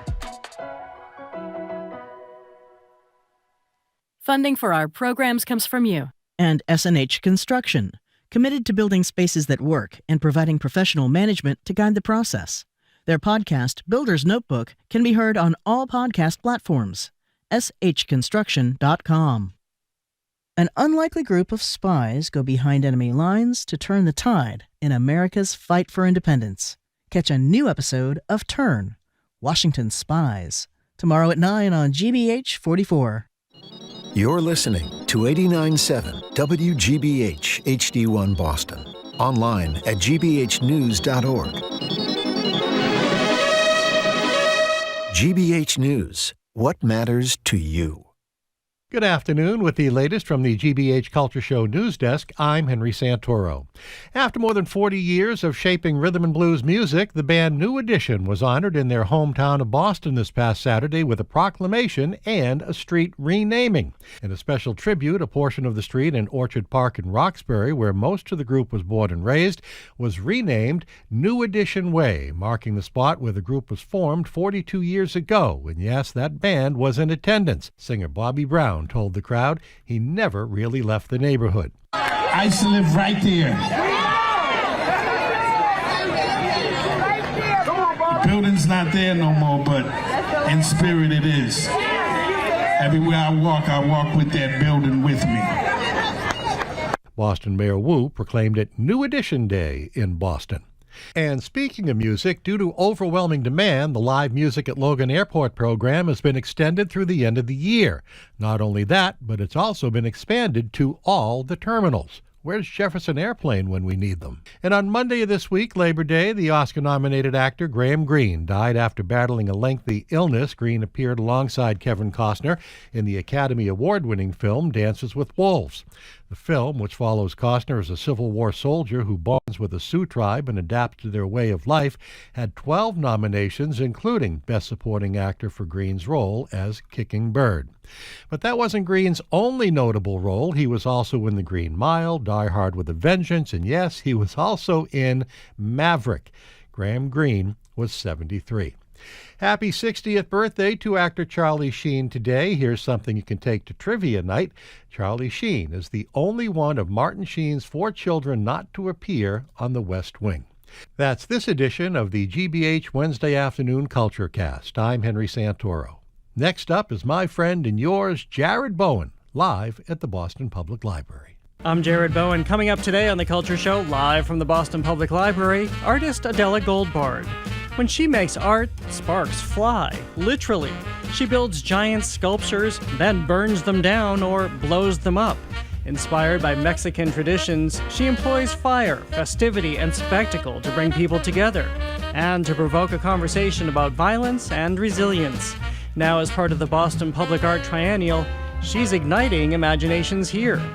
From there, what do you get when a mother raised in India and her son raised in the American Midwest team up in the kitchen? Heartland Masala, a vibrant new cookbook blending home-style Indian dishes with Midwestern comfort food. It's part love letter and part spice route, filled with recipes, stories, and the flavors of 2 worlds coming together at one table. The mother and son duo, Jyoti and Oyen Mukherjee, join me. And a town in Sweden recently moved a church, a 700-ton wood landmark. What does it mean to relocate an entire building? From the sheer logistics and mechanics to the more philosophical questions about reintegrating a beloved building into a new landscape and community. Mahesh Das, president of Boston Architectural College, joins us. That's all right now on The Culture Show. The Culture Show is made possible in part by a generous contribution from the Fiducia Fund, proud to support this station's arts and culture programming. I'm Jared Bowen. This is The Culture Show live from our studio at the Boston Public Library, where you can now visit us every Wednesday in addition to our regular Fridays. We're also streaming on our GBH News YouTube channel. Here, the Boston Public Library is home to one of the Boston Public Art Triennial installations, a mixed media sculpture by Swoon. Now we're going to talk about another Boston Public Art Triennial work, this one by artist Adela Goldbard. Encountering her work is an experience. She is known for creating large-scale sculptures that are often set aflame or blown apart. Taking inspiration from Mexican traditions of celebration and protest, Goldbard uses fire and spectacle to spark conversations about community, memory, and resilience. Her new work, a quarter-scale replica of a 17th century sailing ship, is on view right now at City Hall Plaza. But on September 12th, it meets a fiery end. Adela Goldbard joins me along with Culture Show contributor Pedro Alonso, who is the artistic director of the Boston Public Art Triennial. Welcome to both of you. It's great to have you here. Thank you. So exciting to be here. Well, yeah, I know you're our inaugural guests here on a Friday. So let's talk about what is happening. First, this is always the awkward part where I have Pedro talk about you, basically. But how did you arrive at Adela and this piece of work? So I've been following Adela's work for a while. You may not have known that, but I've been following your work for a while.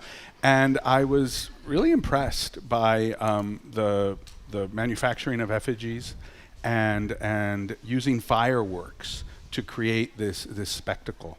And fireworks in Mexico, you know, the Spaniards brought the gunpowder, and then it was part of the process of hybridization resulted in a very unique pyrotechnic tradition in Mexico, where structures are built and then they're burnt down in this fireworks display. And if you've ever seen one, if you've been to places like Oaxaca or other parts of Mexico, Tutepec, it's quite spectacular and kind of scary sometimes because they're really big and there's sparks everywhere. And so I was thinking about how that is inherently the premise of the show, which is about the exchange of ideas. The triennial, you mean the Boston Public Art Triennial, yes, sorry, underway yes. right now. Yes. So, and how the triennial, the idea of the exchange, right? The curatorial premise is about the exchange of ideas, how we influence each other, how we work with others. So Adela was a perfect artist to bring in for this. Well, Adela, tell me about what people, before we talk about what will happen and how you arrived at this form of art making, what are people seeing and experiencing to the degree they can right now at Boston City Hall Plaza? So right now we have installed this effigy of a colonial ship, which is very interesting in terms of its materiality because it combines different techniques from all over the Americas that have to do with weaving of reeds, specifically Phragmites and also totora. So we have this mix of techniques. The totora is a grass that grows in the Peruvian Lago Titicaca, in the Lake Titicaca, and they've used it for a very long time, according to some research, even 3,000 years ago, to build small boats for transportation. So we'd use that technique together with one of my collaborators, Aymar Copacati. So we use that technique with the actual Phragmites, which is another species that is found here in Massachusetts and Rhode Island. But then the main structure of the ship was actually built in Tultepec, which is the capital of pyrotechnics in Mexico City, in the outskirts of Mexico City. So it has been transported all the way from Mexico City to Boston, and it was also made with local Phragmites. So you will be able to see this mix, to see the differences between the weavings and to see how this effigy is built mainly by weaving natural elements. And people are, if they're watching on our GBH News YouTube channel or here at the library, you can see it on the monitors, the installation process and the building process. So I'm going to skip to the end so that we can understand more of your process. So all of this work, how many days, hours goes into building this? Well, at least a month and a half, but also we've been working on the project for over 2 years, probably. And then what happens on September 12th? So on September 12th, we'll have something that is usually called the burning of Judas ritual. So it's usually the burning of an effigy of something that needs to be burned in order to get rid of the traitor of evil, right? So it's kind of a purge, but it's performed with pyrotechnics. So it's not only burning it, but it's actually exploding it and turning it into a festivity, into a celebration. So you'll see how the ship is first part of a theatrical performance with live music, where there's going to be a battle, right? It has cannons, so the cannons will also have like all on City Hall Plaza. All in City Hall Plaza. Then it will catch fire, and but then at the end it will transform into a castillo, which is a traditional form of Mexican pyrotechnics in which the fireworks spin. So the masts of the ship are going to turn into the castillos. So this is obviously an incredible spectacle, but Pedro, as you were saying, this is rooted in history and cultural tradition. How do you envision this will be to bring this to the city of Boston, something that we're not necessarily used to?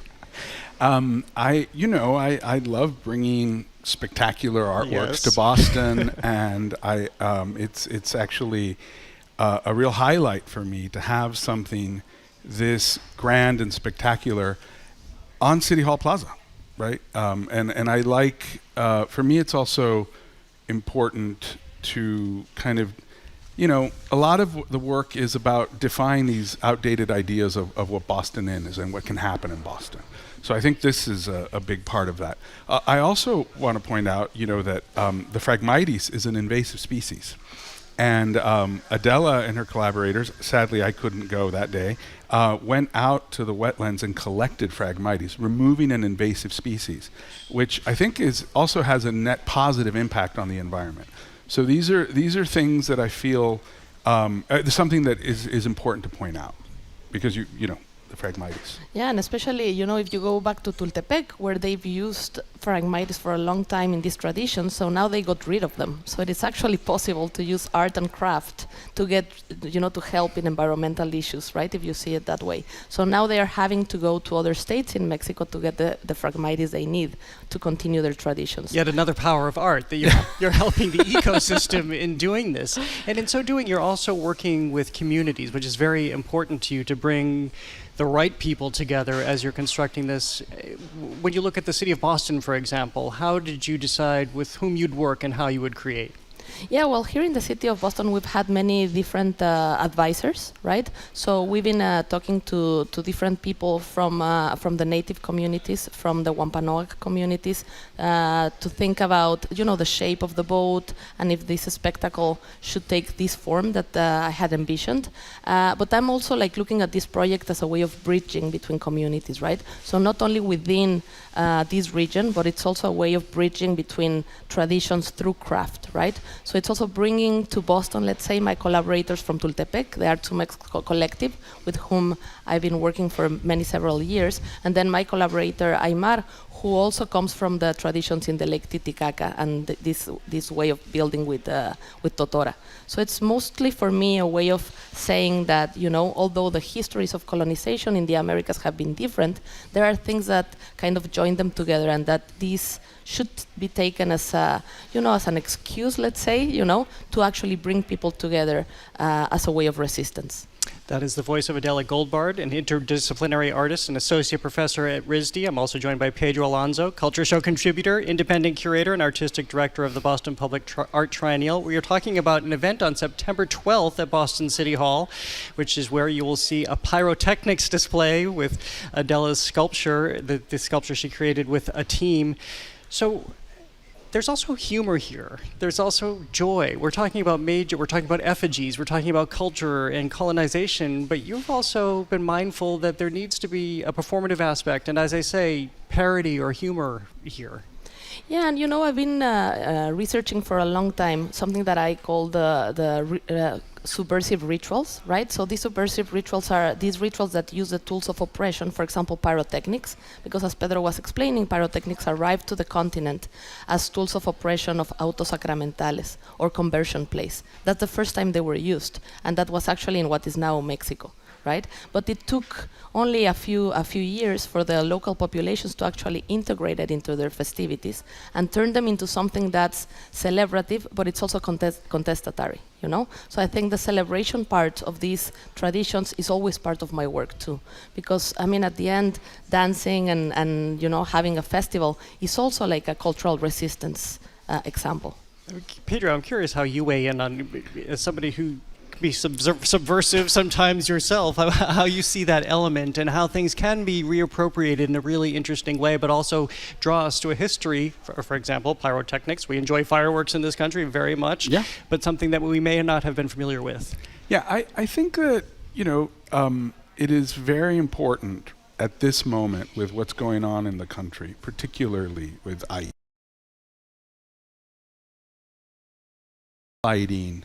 traditions from Latin America, right, to be highlighting indigenous traditions, to be highlighting this process of hybridization, because the fact is that, you know, all of the cultures across the Americas are hybrid cultures, as they are in Europe, quite frankly. I mean, we as a species are built on hybridity, are built on the exchange of ideas and cultural influence. And I feel that it only makes us stronger. It only makes us, it opens up our minds and allows us to thrive, right? So I think that's very important, to bring that. And what we haven't mentioned are the musicians. We're going to have a a troupe of drummers performing that will be performing alongside the spectacle. So then you have Afro-Brazilian music, you have Andean culture, you have Mesoamerican culture. I mean, you have this really, the richness of the Americas are on display here. And I think that's fabulous. Well, I think I'm starting to envision what's going to happen that night. And what time does this happen? So people can join us starting at 7:30, and then wait a few moments until it gets dark and the spectacle. And that's what I was wondering. Yeah, so it's nightfall. You're at City Hall Plaza. Yes. This happens. Presumably people have been able to spend time with it and then see this go up the way it goes up. What, in other installations you've done of this nature, what ends up happening? How do you describe what the temperature is, the tone of the event is? I mean, I think what people usually, the word they usually use to describe it is that there's something cathartic about it, right, going on. Because it's fire, and fire, you know, it's also symbolic of transformation, of renewal. So it's not only, you know, we're all happy and we're just celebrating. It's also like there's a feeling of something is coming afterwards, right? So what is coming afterwards? Well, I hope people, you know, get a sense, you know, through the senses, they end up like having reflections about what they just saw, right? And they go back to their places saying like, what happened? This is not just fireworks. And people can see this again on our GBH News YouTube channel, where we're showing pictures of a past installation right now. I assume there are also fire trucks around City Hall as well. Yes. I have to ask, what is it like to have spent all of this time and the conversations that have come out of it in creating it, and then to see it go up like this? You know, this is a conversation I usually have with my collaborators back in Mexico, because their traditions here are about effigy building, and usually sometimes the effigy building can take more than months, you know, and then at the end everything goes, you know, it's just burnt in like half an hour, 15 minutes, and I don't know, there's a pleasure in it, you know, there's a aesthetic pleasure, let's say, in it, you know, to see something that, although you put all of these, you know, all of this time and effort into it, that's what you want it to be at the end, you know. You want it to be an effigy that remains in the memory of people, right? So I truly believe that destruction can be a very powerful means of memory making. I know that you were struck by other accidents that have happened throughout history as you arrived at this, like plane crashes and things of that nature. How did that lead you to this series that you do?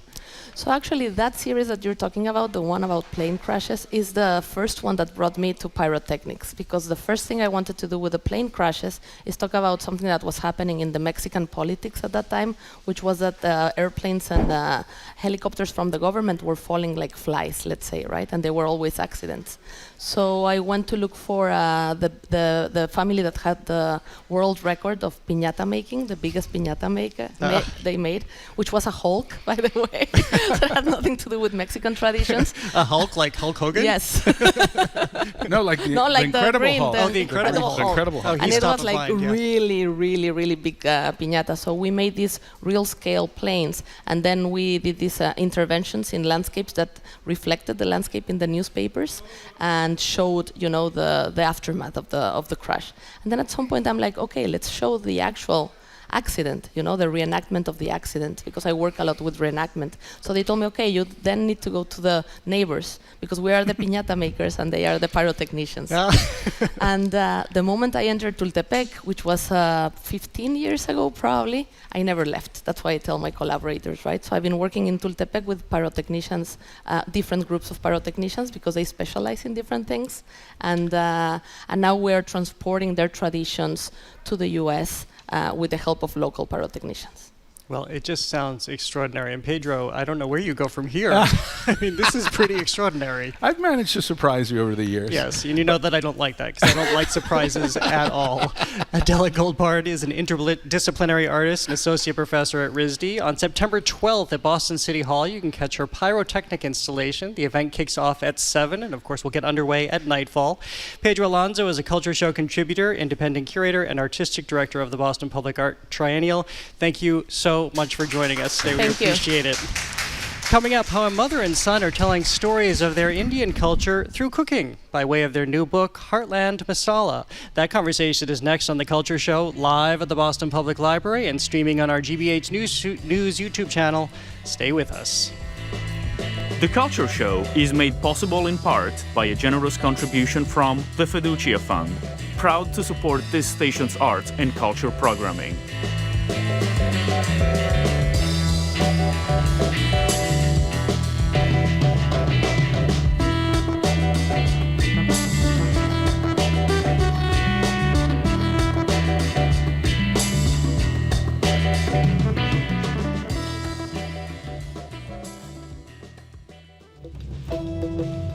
Massachusetts Congresswoman Ayanna Pressley wants to give Jeffrey Epstein survivors a congressional hearing. I'm Arun Roth. Coming up on GBH's All Things Considered, the Congresswoman joins me to talk about her efforts and her private meeting with survivors. Plus, voting rights advocates are pushing the state legislature to allow same-day voter registration. Those stories and all the day's news starting at 4 on GBH 89.7.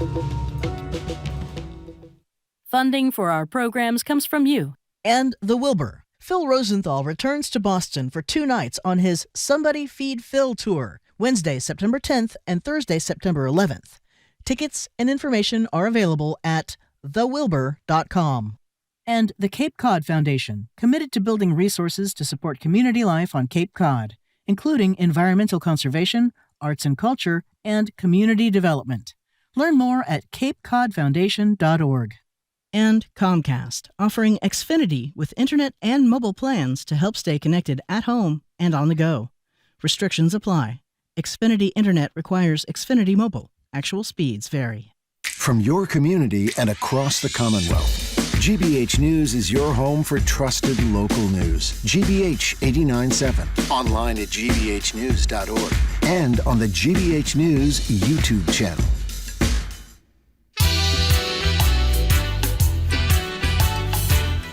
I'm Jared Bowen. This is The Culture Show. We're on the move, now broadcasting here live from our GBH studio at the Boston Public Library and streaming at our GBH News YouTube channel. Also on the move are an entire set of buildings and neighborhoods. Boston Architectural College President Mahesh Das is here to discuss how monumental structures can be rolled right down the street to new locales. But right now, we are joined by a mother and son duo who are bridging continents and generations by bringing their culture and cuisine together in Heartland Masala, an Indian cookbook from an American kitchen. Full of flavor and spices, Heartland Masala is an illustrated mix of culinary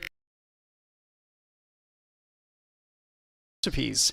Jyoti Mukherjee is a chef, teacher, and retired physician. Her son, Oyen Mukherjee, is a musician, writer, and culinary historian. Tomorrow, they'll appear at a book event at Duval's General Store in South Dartmouth, and this Friday night, you can catch them at Brookline Booksmith. Welcome to The Culture Show. It's great to have you both here. Thank you. Thanks so much for having us, Jared. Really appreciate it. Well, this is so dear. First of all, just working through my way through your book and seeing these wonderful illustrations and then essays and writing by both of you, really in companion here. You have a deep understanding, at least I did, of how you came together to write this book. So, Jyoti, Mom, I'll start with you. Cooking wasn't necessarily in you right away. When did you come to it? Well, when I moved to the United States, I was 23 years old, and that is when I really learned how to cook, because in India the focus was all on education and I went to med school there. So cooking was not on the horizon till I came to the United States. And was it an untapped talent that was sitting in with you? What brought it out? Well, it was the children. We have 3 boys and my husband. My husband is very fond of good food, and I think it was motivation from them all the time that they wanted to have X, Y, and Z, and I wanted to do it for them. So it just all came together, and with a lot of encouragement from the family. Well, speaking of family, so here you are. This is happening in your home. Oyen, how did this materialize in you, and did you come to cooking naturally as you were watching what your mother was doing, smelling what your mother was doing in the kitchen? Yeah, I mean, I think like a lot of kids, I did not appreciate what I was eating at home until I left home. And then, had my share of cooking failures as a young adult. And then started, I think, pursuing it a little more in earnest with some help from my mom via correspondence course, and also just through reading a lot. I love sort of diving into that kind of thing. But it took. I think it's been a thing that when I think back, all of my side jobs have been kitchen adjacent. So like it's been sort of like it never occurred to me to work somewhere where I couldn't get food as part of it. So I think that's been a thing that it's been a thread that's been run through my life, but never at any point did I consider sort of food as something more than just like caring about eating. And then once there was a point also I've realized in adulthood where I recognized that not everyone thinks that way. So it's been, I think, a reckoning later in life. So also, my mother and my mother-in-law were excellent cooks. And so that's also part of the motivation for cooking. So it's very much in the DNA, as it were, as well. Was. It clearly has passed Yes. down. So I know that you have worked on this for about 7 years. Is that correct, this cookbook? 8 years. Yeah. 8 years. Mm-hmm. So Heartland Masala, what's the significance of the title? And really take us into the book. I'll start with you again in terms of what you want to impart and share with people. My basic focus has always been to share my culture and cuisine, because I feel that's the best way for anybody to learn about another culture. And so that has always been my focus, and I enjoy doing it. And I have been teaching for 15 years, and it was just a fluke that I started teaching. And here I am. I've had almost 6,200 plus people through my kitchen. In your home? You're not talking about a commercial kitchen. No. This is in your and home. I don't advertise. It's all word of mouth. And you donate the proceeds to charity. Yes. Which is extraordinary. So how do you describe this book? And let's go back to the title. What does this mean as you're sharing this with the world now? Totally, yeah. It is. This is our first tour stop. 2-month tour, so we are honored to be here. And well, thank you so much for being here. It makes me so happy. Oh, and it's surreal also to be sort of just talking about it in a thing that's not in our heads as an actual object. But so Heartland, of course, I grew up in Kansas City. That is where my parents are still based. And so there's the American Heartland, of course. And also my mom is Punjabi, which is the breadbasket of India. And so there's a Heartland tie-in both of Indian origin and here in the U.S. And masala translates to spice mix. And that can be a wet spice mix, a dry spice mix. And I think that's been a fun metaphor to use for like the mix of influences here, because as my mom mentioned, she didn't start cooking until she made it to the U.S. And so she is a diasporic cook. It's not that as though she like learned, it was bringing everything over from India. The culture and ingredients of the Midwest shaped how she cooks, how she did cook and how she continues to. And I'm a half Punjabi, half Bengali mutt, so I have my own sort of share of different masala mixes, or I'm my own sort of masala, and then the fact that it's a mother-son intergenerational thing, there are a lot of different threads that play into it, and so I think referring to that whole thing as a spice mix felt appropriate. Well, one of the first things I noticed, I just happened to open to a page where I think you call it a corruption, where Doritos are an ingredient. So there really is a mix here of cultures. Totally. Right. Yes. Yeah. In fact, they would never have their rice and lentil as a dish. They always wanted it sprinkled with Doritos. Nacho crushed. cheese, ideally. Yes. They being the kids? Is that what you're talking about? The kids, yes, the kids. So how, for people who don't know Indian food that well, or maybe really intimidated until they start going through your book, how do you begin to describe, especially you probably have a talk that you give for your cooking lessons about how to calm people down and just bring them into your culinary world? You know, when I'm teaching, I always tell them, lay out your spices, because I do know that Indian cooking involves a lot of ingredients and a lot of spices, and it's always a little overwhelming for everybody. So if you lay them out as to what you're going to need in the order in which the recipe is written, it is not difficult. It is really not difficult. And so that is and when they see me doing it, it brings it all together for them. So that's the way I encourage my students. And I tell them, be bold, be creative. You know, if you don't have a spice, substitute it with something that you think might work. And when you're using good things, your dish can never go wrong. That is sound advice. How do people procure spices? I'm sure it's a lot easier today than it once was. And are they readily available everywhere? Yeah, totally. Like in the book, we have an essay about how we encourage people to go to if they have access to a local Indian store, go. It is emotionally exhausting, especially for someone like me who didn't grow up in India. Like, I have friends who are not Indian who will go in and be like, I feel like I'm an outsider and like there's no customer friendliness. And I feel that way as someone who looks Indian also, and it's not. I think it's just it's almost like visiting another country. And I say this with all due respect to proprietors of the Indian stores also, but like just even the customer service aspect of it is a different thing, and that is part. Our book is not quick and easy Indian, and part of the idea is like immerse yourself in it in as many ways as you can. One of those is visiting an Indian store and seeing what that feels like. If you need to, next time you can order stuff on Amazon. It's all there, and we have also online retailers that we like. And another thing that I just wanted to follow up on, something my mom said in terms of how to describe Indian cooking in general. A way that I like thinking about Indian food is the term Indian food is as broad as the term European food.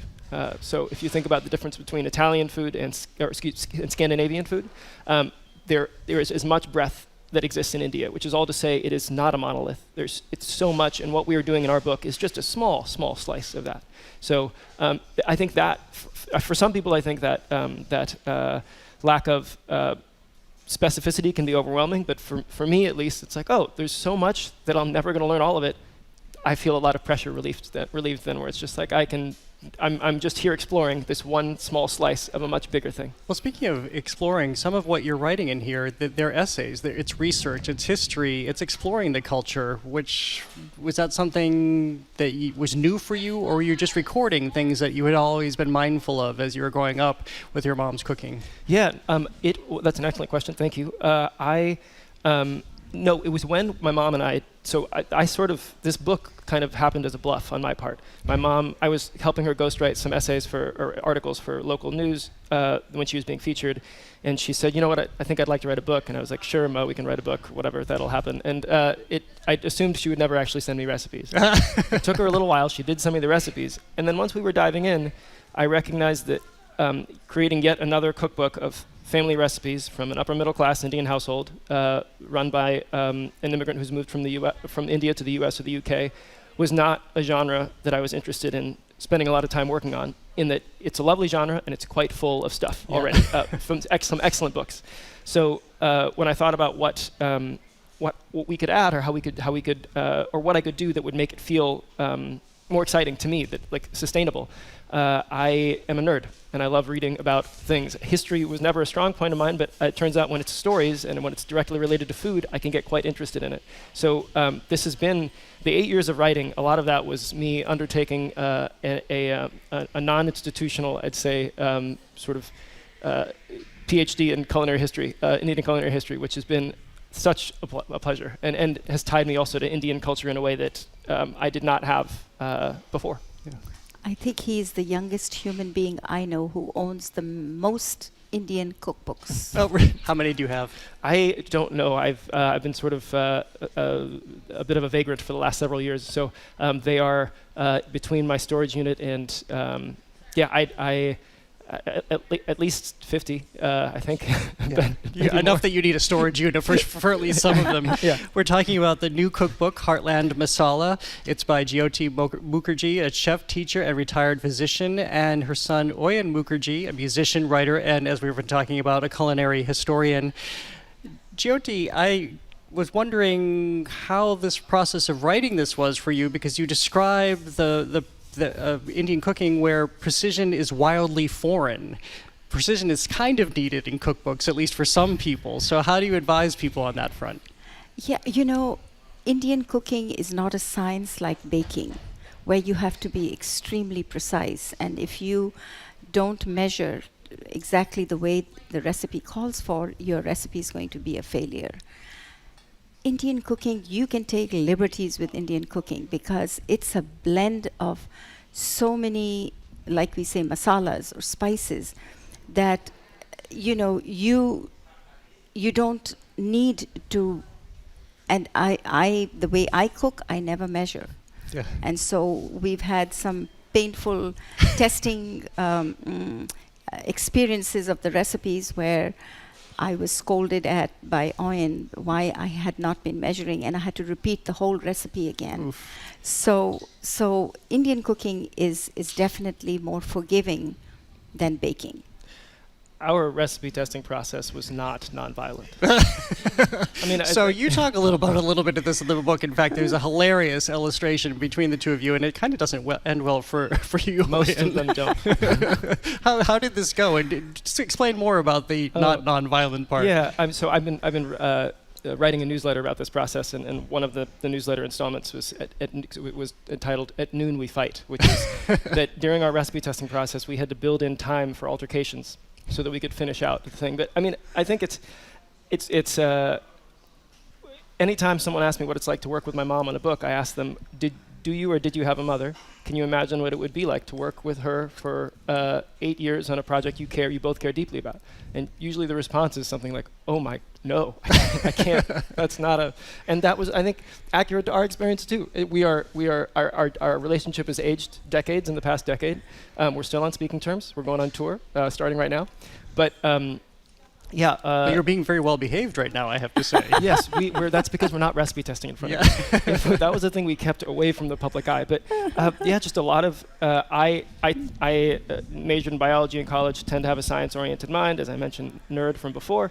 My mother is used to cooking her way, and she cooks very well that way, very different from recipe testing for a book. And so there was a lot of me cracking the whip and her not responding to me or the whip very well at all, and some tears and yelling from different directions on a regular basis. But we made it through, and anything that has had a defined hierarchy within the process. So for writing, I was able to, most of the writing in the book is mine, even the stuff in my mom's voice, just because that's a world that I like inhabiting. For the photo shoot, my mother was running the kitchen, doing everything the way she wanted to. Anytime it was clearly defined, it was great. Anytime I pretended to be my mother's equal, which recipe testing was one of those times, I quickly learned that I am not and never will be. I have to point out for our audience who's not watching on our YouTube stream, you are looking at your mom the entire time you're talking to see how this is being received. I mean, she's heard all of it. She's heard all of it. At this point, truly, one of my mother's greatest talents, I think, is her memory, being able to sort of forget quickly. If you ask her about how recipe testing was, she'll say like, "It wasn't bad. You know, it was yeah." Whereas for me, it was, I'd say, moderately traumatizing, and we're still here. We're still working. Being a mother, you have to be forgiving. Yeah. Right? That's part of the job. Yes. But you're still the mother, always. Always. Always. Yes. Yeah. So I understand that butter chicken, one of the recipes here, is your most popular recipe, especially among the people that you've been teaching over these years. Yes. Yes, it is. And when I advertise the class, generally I will, give 3 dates, and within 24 to 72 hours, I'm sold out. So I have to add dates whenever I teach. So once a year, I do it, every year. And what can you tell us about, for people who will make it at home, or maybe even venture out to go to a cooking class in your home, what do you think is so singular and resonates with people about your butter chicken? It is low calorie. I do not add cream in our food, and that's why the restaurant food is different from our home cooking, because we don't use cream in our home cooking. So it is a low-fat version of what you would get in the restaurant, but it's even more delicious. And I think that's what brings a lot of people to the kitchen. So after this tour is finished, and again, thank you for starting the tour right here at the Boston Public Library and with us. Is there another cookbook in the making already? Oh my goodness! So over the course of this past, my mother's vision for this book was that she gives me the recipes within a year. We have the thing done, spiral bound, pump it out, and then we're at work on the next one. And instead, she spent 8 years asking me what in God's name I was doing, because I was like knee deep in cookbooks and culinary history and being like, I'm working, Ma, don't bother me. So 8 years, and it got to the point where she was threatening her own death. That would precede the release of the book. She was like, I might die soon. She's in fine health, as you can see. She looks great. But was threatening to die beforehand. So I don't think I had, no, like I'm very pleased. Neither of us is looking to get into the cookbook industry per se. I don't know. I think I see a Netflix show coming out of this. The more you describe this, I mean, you have all the hallmarks of a mom, I have to say, including that last little part. Well, thank you so much for being here today, and congratulations on the book. It is fabulous. The photography is great, the illustrations and the writing, of course. Congratulations. Thank you so much for having us. Well, maybe we'll have you back at the end. We'll hear how the tour went. Thank you. Gyoti Mukherjee is chef, teacher, and retired physician. Oyen Mukherjee is a musician, writer, and culinary historian. Their new book is Heartland Masala, an Indian cookbook from an American kitchen. Tomorrow they'll appear at a book event at Duvall's General Store in South Dartmouth, and this Friday night you can catch them at Brookline Booksmith. To learn more, we'll have details on our Culture Show webpage. Coming up, an engineering feat gives new meaning to holy rollers.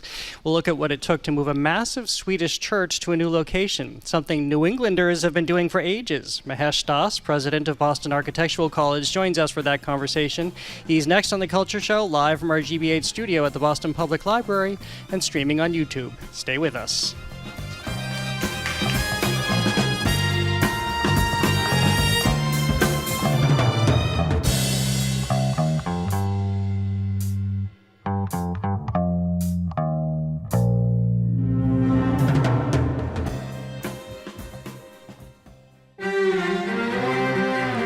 The world takes you outside U.S. borders and connects you with the most important events happening all across this big blue marble. We introduce you to memorable people whose stories will stick with you. I'm Carolyn Beeler, global news and inspiring voices that connect us with people around the globe. Join us weekdays on The World. This afternoon at 3, here on GBH News 89.7. Our programs are made possible thanks to you. And the Boston Symphony Orchestra, celebrating 125 years of Symphony Hall. The towering music of Beethoven's Missa Solemnis, Mozart's Jupiter Symphony, and Mahler's Fourth Symphony opens the season. More at bso.org. And Gloucester Stage, presenting Ms. Holmes and Ms. Watson, Apartment 2B, a suspenseful and witty spin on a classic tale by Kate Hamill. Opens Thursday, September 4th. Tickets available at gloucesterstage.com. And the Peabody Essex Museum, presenting Andrew Gunn, Fashioning the World, a retrospective of the Singaporean fashion designer. You can learn more at pem.org. GBH Daily is a newsletter that keeps you informed, connected, and ready to go every weekday morning. You can subscribe today and get it in your inbox at gbh.org/daily.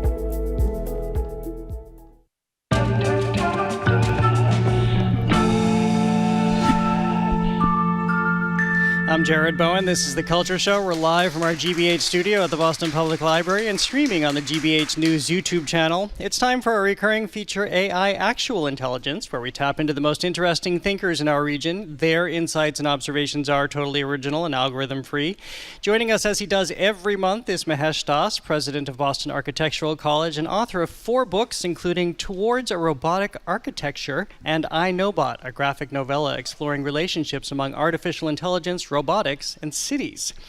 This month we are talking about the art, science, and history of relocating an entire building. This just happened a couple of weeks ago in a small Swedish town where a 113-year-old wooden church weighing more than 670 tons was slowly rolled to its new home 3 miles away. The relocation took 8 years of planning and a lot of prayers. Mahesh Das, welcome back. It's great to see you. Great to be back, Jared, and to be in this particular location is very exciting, because one of our alums was a job captain on this project with Philip Johnson when this was built. Oh, well, I did not even realize that. We should mention Boston Architectural College is right up the street on Newbury Street. And Boylston Street, of course, too, your other location. Well, this is fascinating. We see this every once in a while, and of course it is so visually arresting to see a massive building that is moved. And the fact that this has been done for so long, as we see it happen now, what's unfolding? What are people wrestling with when they're moving a building? Yeah, Jared, I think first the buildings generally are not made to move. If they do move, it would be during an earthquake. Yeah, not good. Right, that's not very fun. And so when a building is moved, it is a spectacle because it is not made to. But buildings are actually moved more often than we think. They have been done for a long time, and in the US itself, if we go back to 1930s, there was a building in Indianapolis, the Indiana, Bell building that was moved very methodically. It was actually rotated 90 degrees while people were still working in it. Really? Yes, and it was done in 1930s. So, and that's not the first at all. We go back, way back, and I think Massachusetts is no stranger to that. Salem has had many buildings moved, going back to 1800s, when a building from 1600s was moved. And I think the reason the buildings are moved are generally that they are historically important, and they are too significant to be lost, or that they don't need to be taken apart piece by piece to be moved. So there are some parameters within which there is a sweet spot, and it is a fairly broad spot where you can say it can be moved, the buildings, in terms of their size, their weight, their configuration, whether they are below the ground with the basements or not, and or whether the structure has enough integrity, although you can always stiffen it. Well, before we get to the robotics and how they come into play with this, is this something we anticipate happening more and more now because of climate change? We know the risk of having buildings near coastlines. We know major development is happening throughout the cities. In Sweden, it was a different case. It's a town where much of the town is being moved to accommodate mining there. Yeah. But to what degree do you see an uptick here? Yeah, I think that this is going to be more frequent than we can imagine right now. And one example is Cape Hatteras in North Carolina, where a lighthouse was actually moved. And the reason it was moved was the coastline was progressing. And if they didn't do that, they would have lost that historic building. So they moved it almost 1 kilometer inland. And that is a very tall building. We're talking about a 200 feet tall building and very heavy. So I think climate change, and certainly, change in the densities in the urban areas, all of that, as well as aging, right? The older a building gets, the more historical it might become. So the Swedish example we're talking about in the town of Kiruna was considered, it is actually titled most beautiful building in Sweden. So they could not have lost that to the mining activity. I'll just pause for a moment to mention, if you're watching here at the library on our GBH News YouTube streaming channel, you'll see pictures of this church and the efforts to move it. So where do robotics come into play for this? Yeah. And you've brought a prop that's right here at your desk here at the studio. How are robotics going to help us in the future of this? Yeah, so this particular artifact that I'm pointing to my left here in the studio was actually a project from one of the design studios I taught more than 12 years ago. And so at that time, we were exploring robotics as a way of exploring buildings that are actually made to move. They can be relocated, and they're actually meant to be relocated, depending on the conditions like climate change. And so the entire studio made things, including this robotic prototype. And so the idea is that it would have legs, and it would actually crawl, similar to what Archigram proposed in 1960s, that entire cities could be made to move. And I'm also reminded of Alan Lightman's book, Einstein's Dreams, where an entire city actually consists of buildings that always move, right? But it's not an exaggeration to say that in the future, we will have more and more with either the coastline shifting or the ground shifting. And Back Bay entirely is on, made up land. Well, I want to go back to what you were just saying. I'm struck by this because I was not familiar that this was a plan in the 1960s that entire cities could be built, or a proposal that entire cities could be built and move around. Is there anywhere where you can see that has been manifested? We've been talking about singular, spectacular examples, but has that at all taken hold? Yes. In fact, closer than you would think. So in New York, in the Hudson Yards, there is a project called The Shed. I know. I was just there. I've been there a few times, yeah. And for those who've been there, there is this entire building component. And so it's a part of the building. It's about 120 feet tall envelope that is on about 30 wheels, and it moves. It is made to move to either change the space, make room, either give either a controllable space, or open it up to the public realm. And so for all those reasons, that building is made to move, and that's the most prominent. And there are others we don't consider them to be buildings, but are part of infrastructure. For example, the drawbridges. The drawbridges are architectural in scale, and they move all the time, right? They're meant to move. So I think there are examples. In architecture, the paradigm is that you actually fix the buildings, root them, ground them, so when you want to move them, you have even more complicated a problem than actually building something, as you had said. Well, as we've been talking, this is a complicated effort, yet it's been done for years and years and years. Has it gotten any easier to move these buildings? Because one has to think that you need to deal with the sewer, the water, the power that's coming into the building. Yeah. You can't just roll it anywhere. There are trees. The roads need to be supported. Yeah. What are all the considerations? I listed a number of them, but that need to be taken into account when this is going to happen. Yeah, I think, those are the basic considerations. First of all, to see if it is feasible to move at all, and if it is cost effective to move, or you might want to take them piece by piece, or some pieces, or whatever the combination. And so it does take meticulous engineering to be able to do that.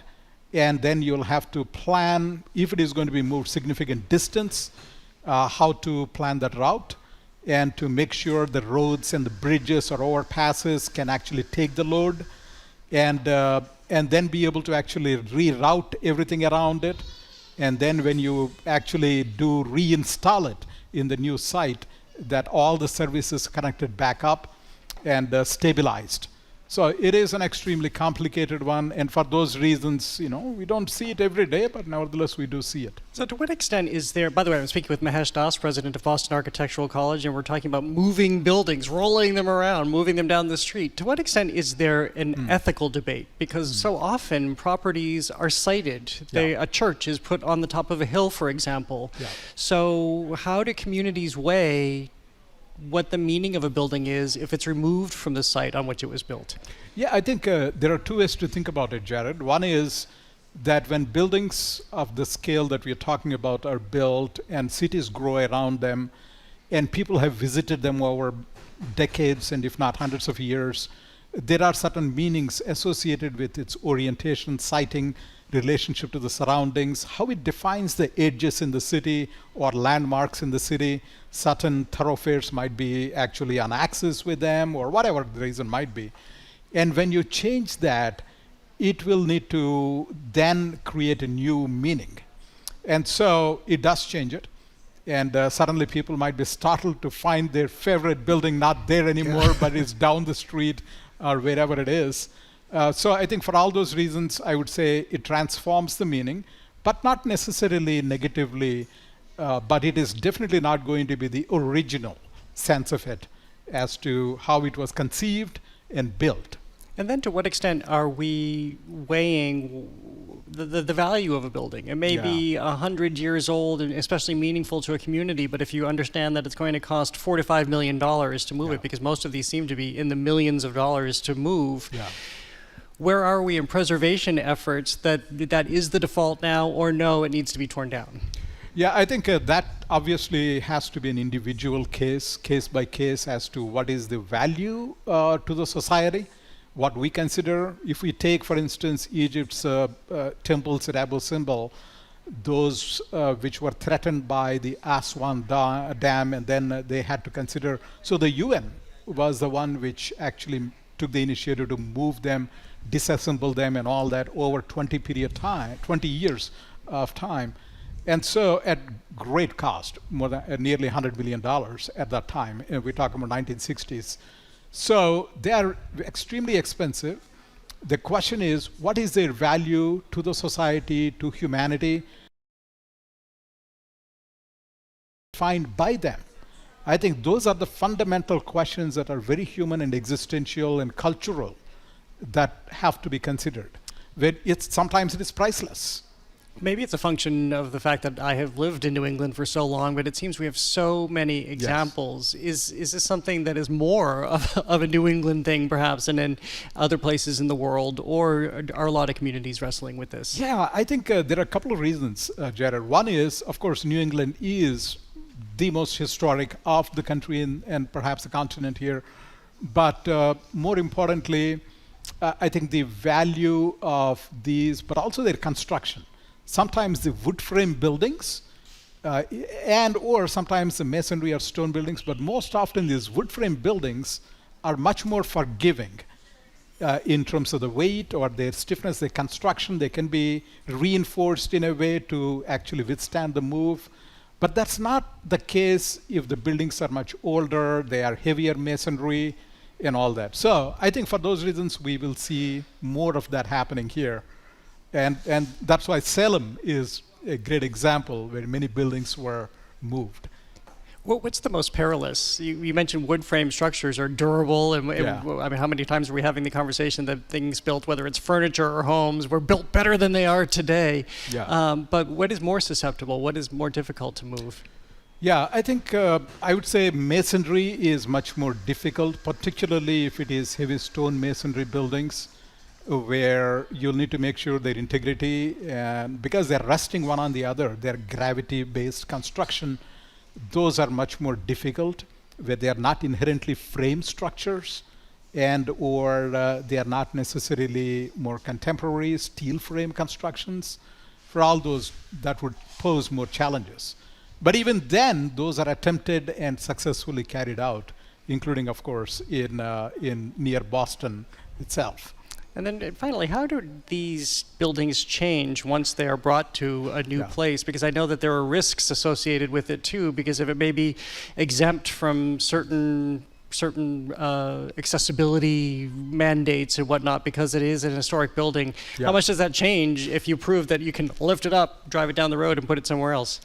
Yeah, I think those, I would say, are problems that might have pre-existed. Therefore, they might not be new considerations when you are moving it. And most of the buildings might already have retroactively accommodated those. But more important thing is, I think, how does that begin to frame new context in the city? And suddenly it poses both a familiar and startlingly new presence in the cities that we are surrounded by. Well, it is fascinating, and again, robots in our future, as you have demonstrated right here. Mahesh Das, always great to see you. Thank you so much for being here today. Thank you, Jared. Great to be here. Mahesh Das is president of Boston Architectural College. He's the author of 4 books, including Towards a Robotic Architecture and the graphic novella I, Nobot, exploring relationships among artificial intelligence, robotics, and cities. Again, thank you so much for being here, and thank you for being here for another edition of The Culture Show. Tune in tomorrow for acclaimed photographer Sally Mann on her new book offering sage and laugh-out-loud funny introspection on being an artist, and comedian Joy Behar, who's bringing her play My First Ex-Husband to Boston's Huntington Theater, also has a lot to say about being a target of the Trump administration. Special thanks today to Henry Santoro, the curator of our brand new Wednesday Culture Cast.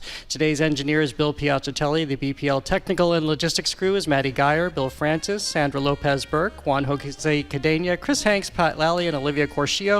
Thanks as well to the Newsfeed Cafe. Thank you to everyone who came down here to be with us here at the library today for our inaugural Go. We love seeing you.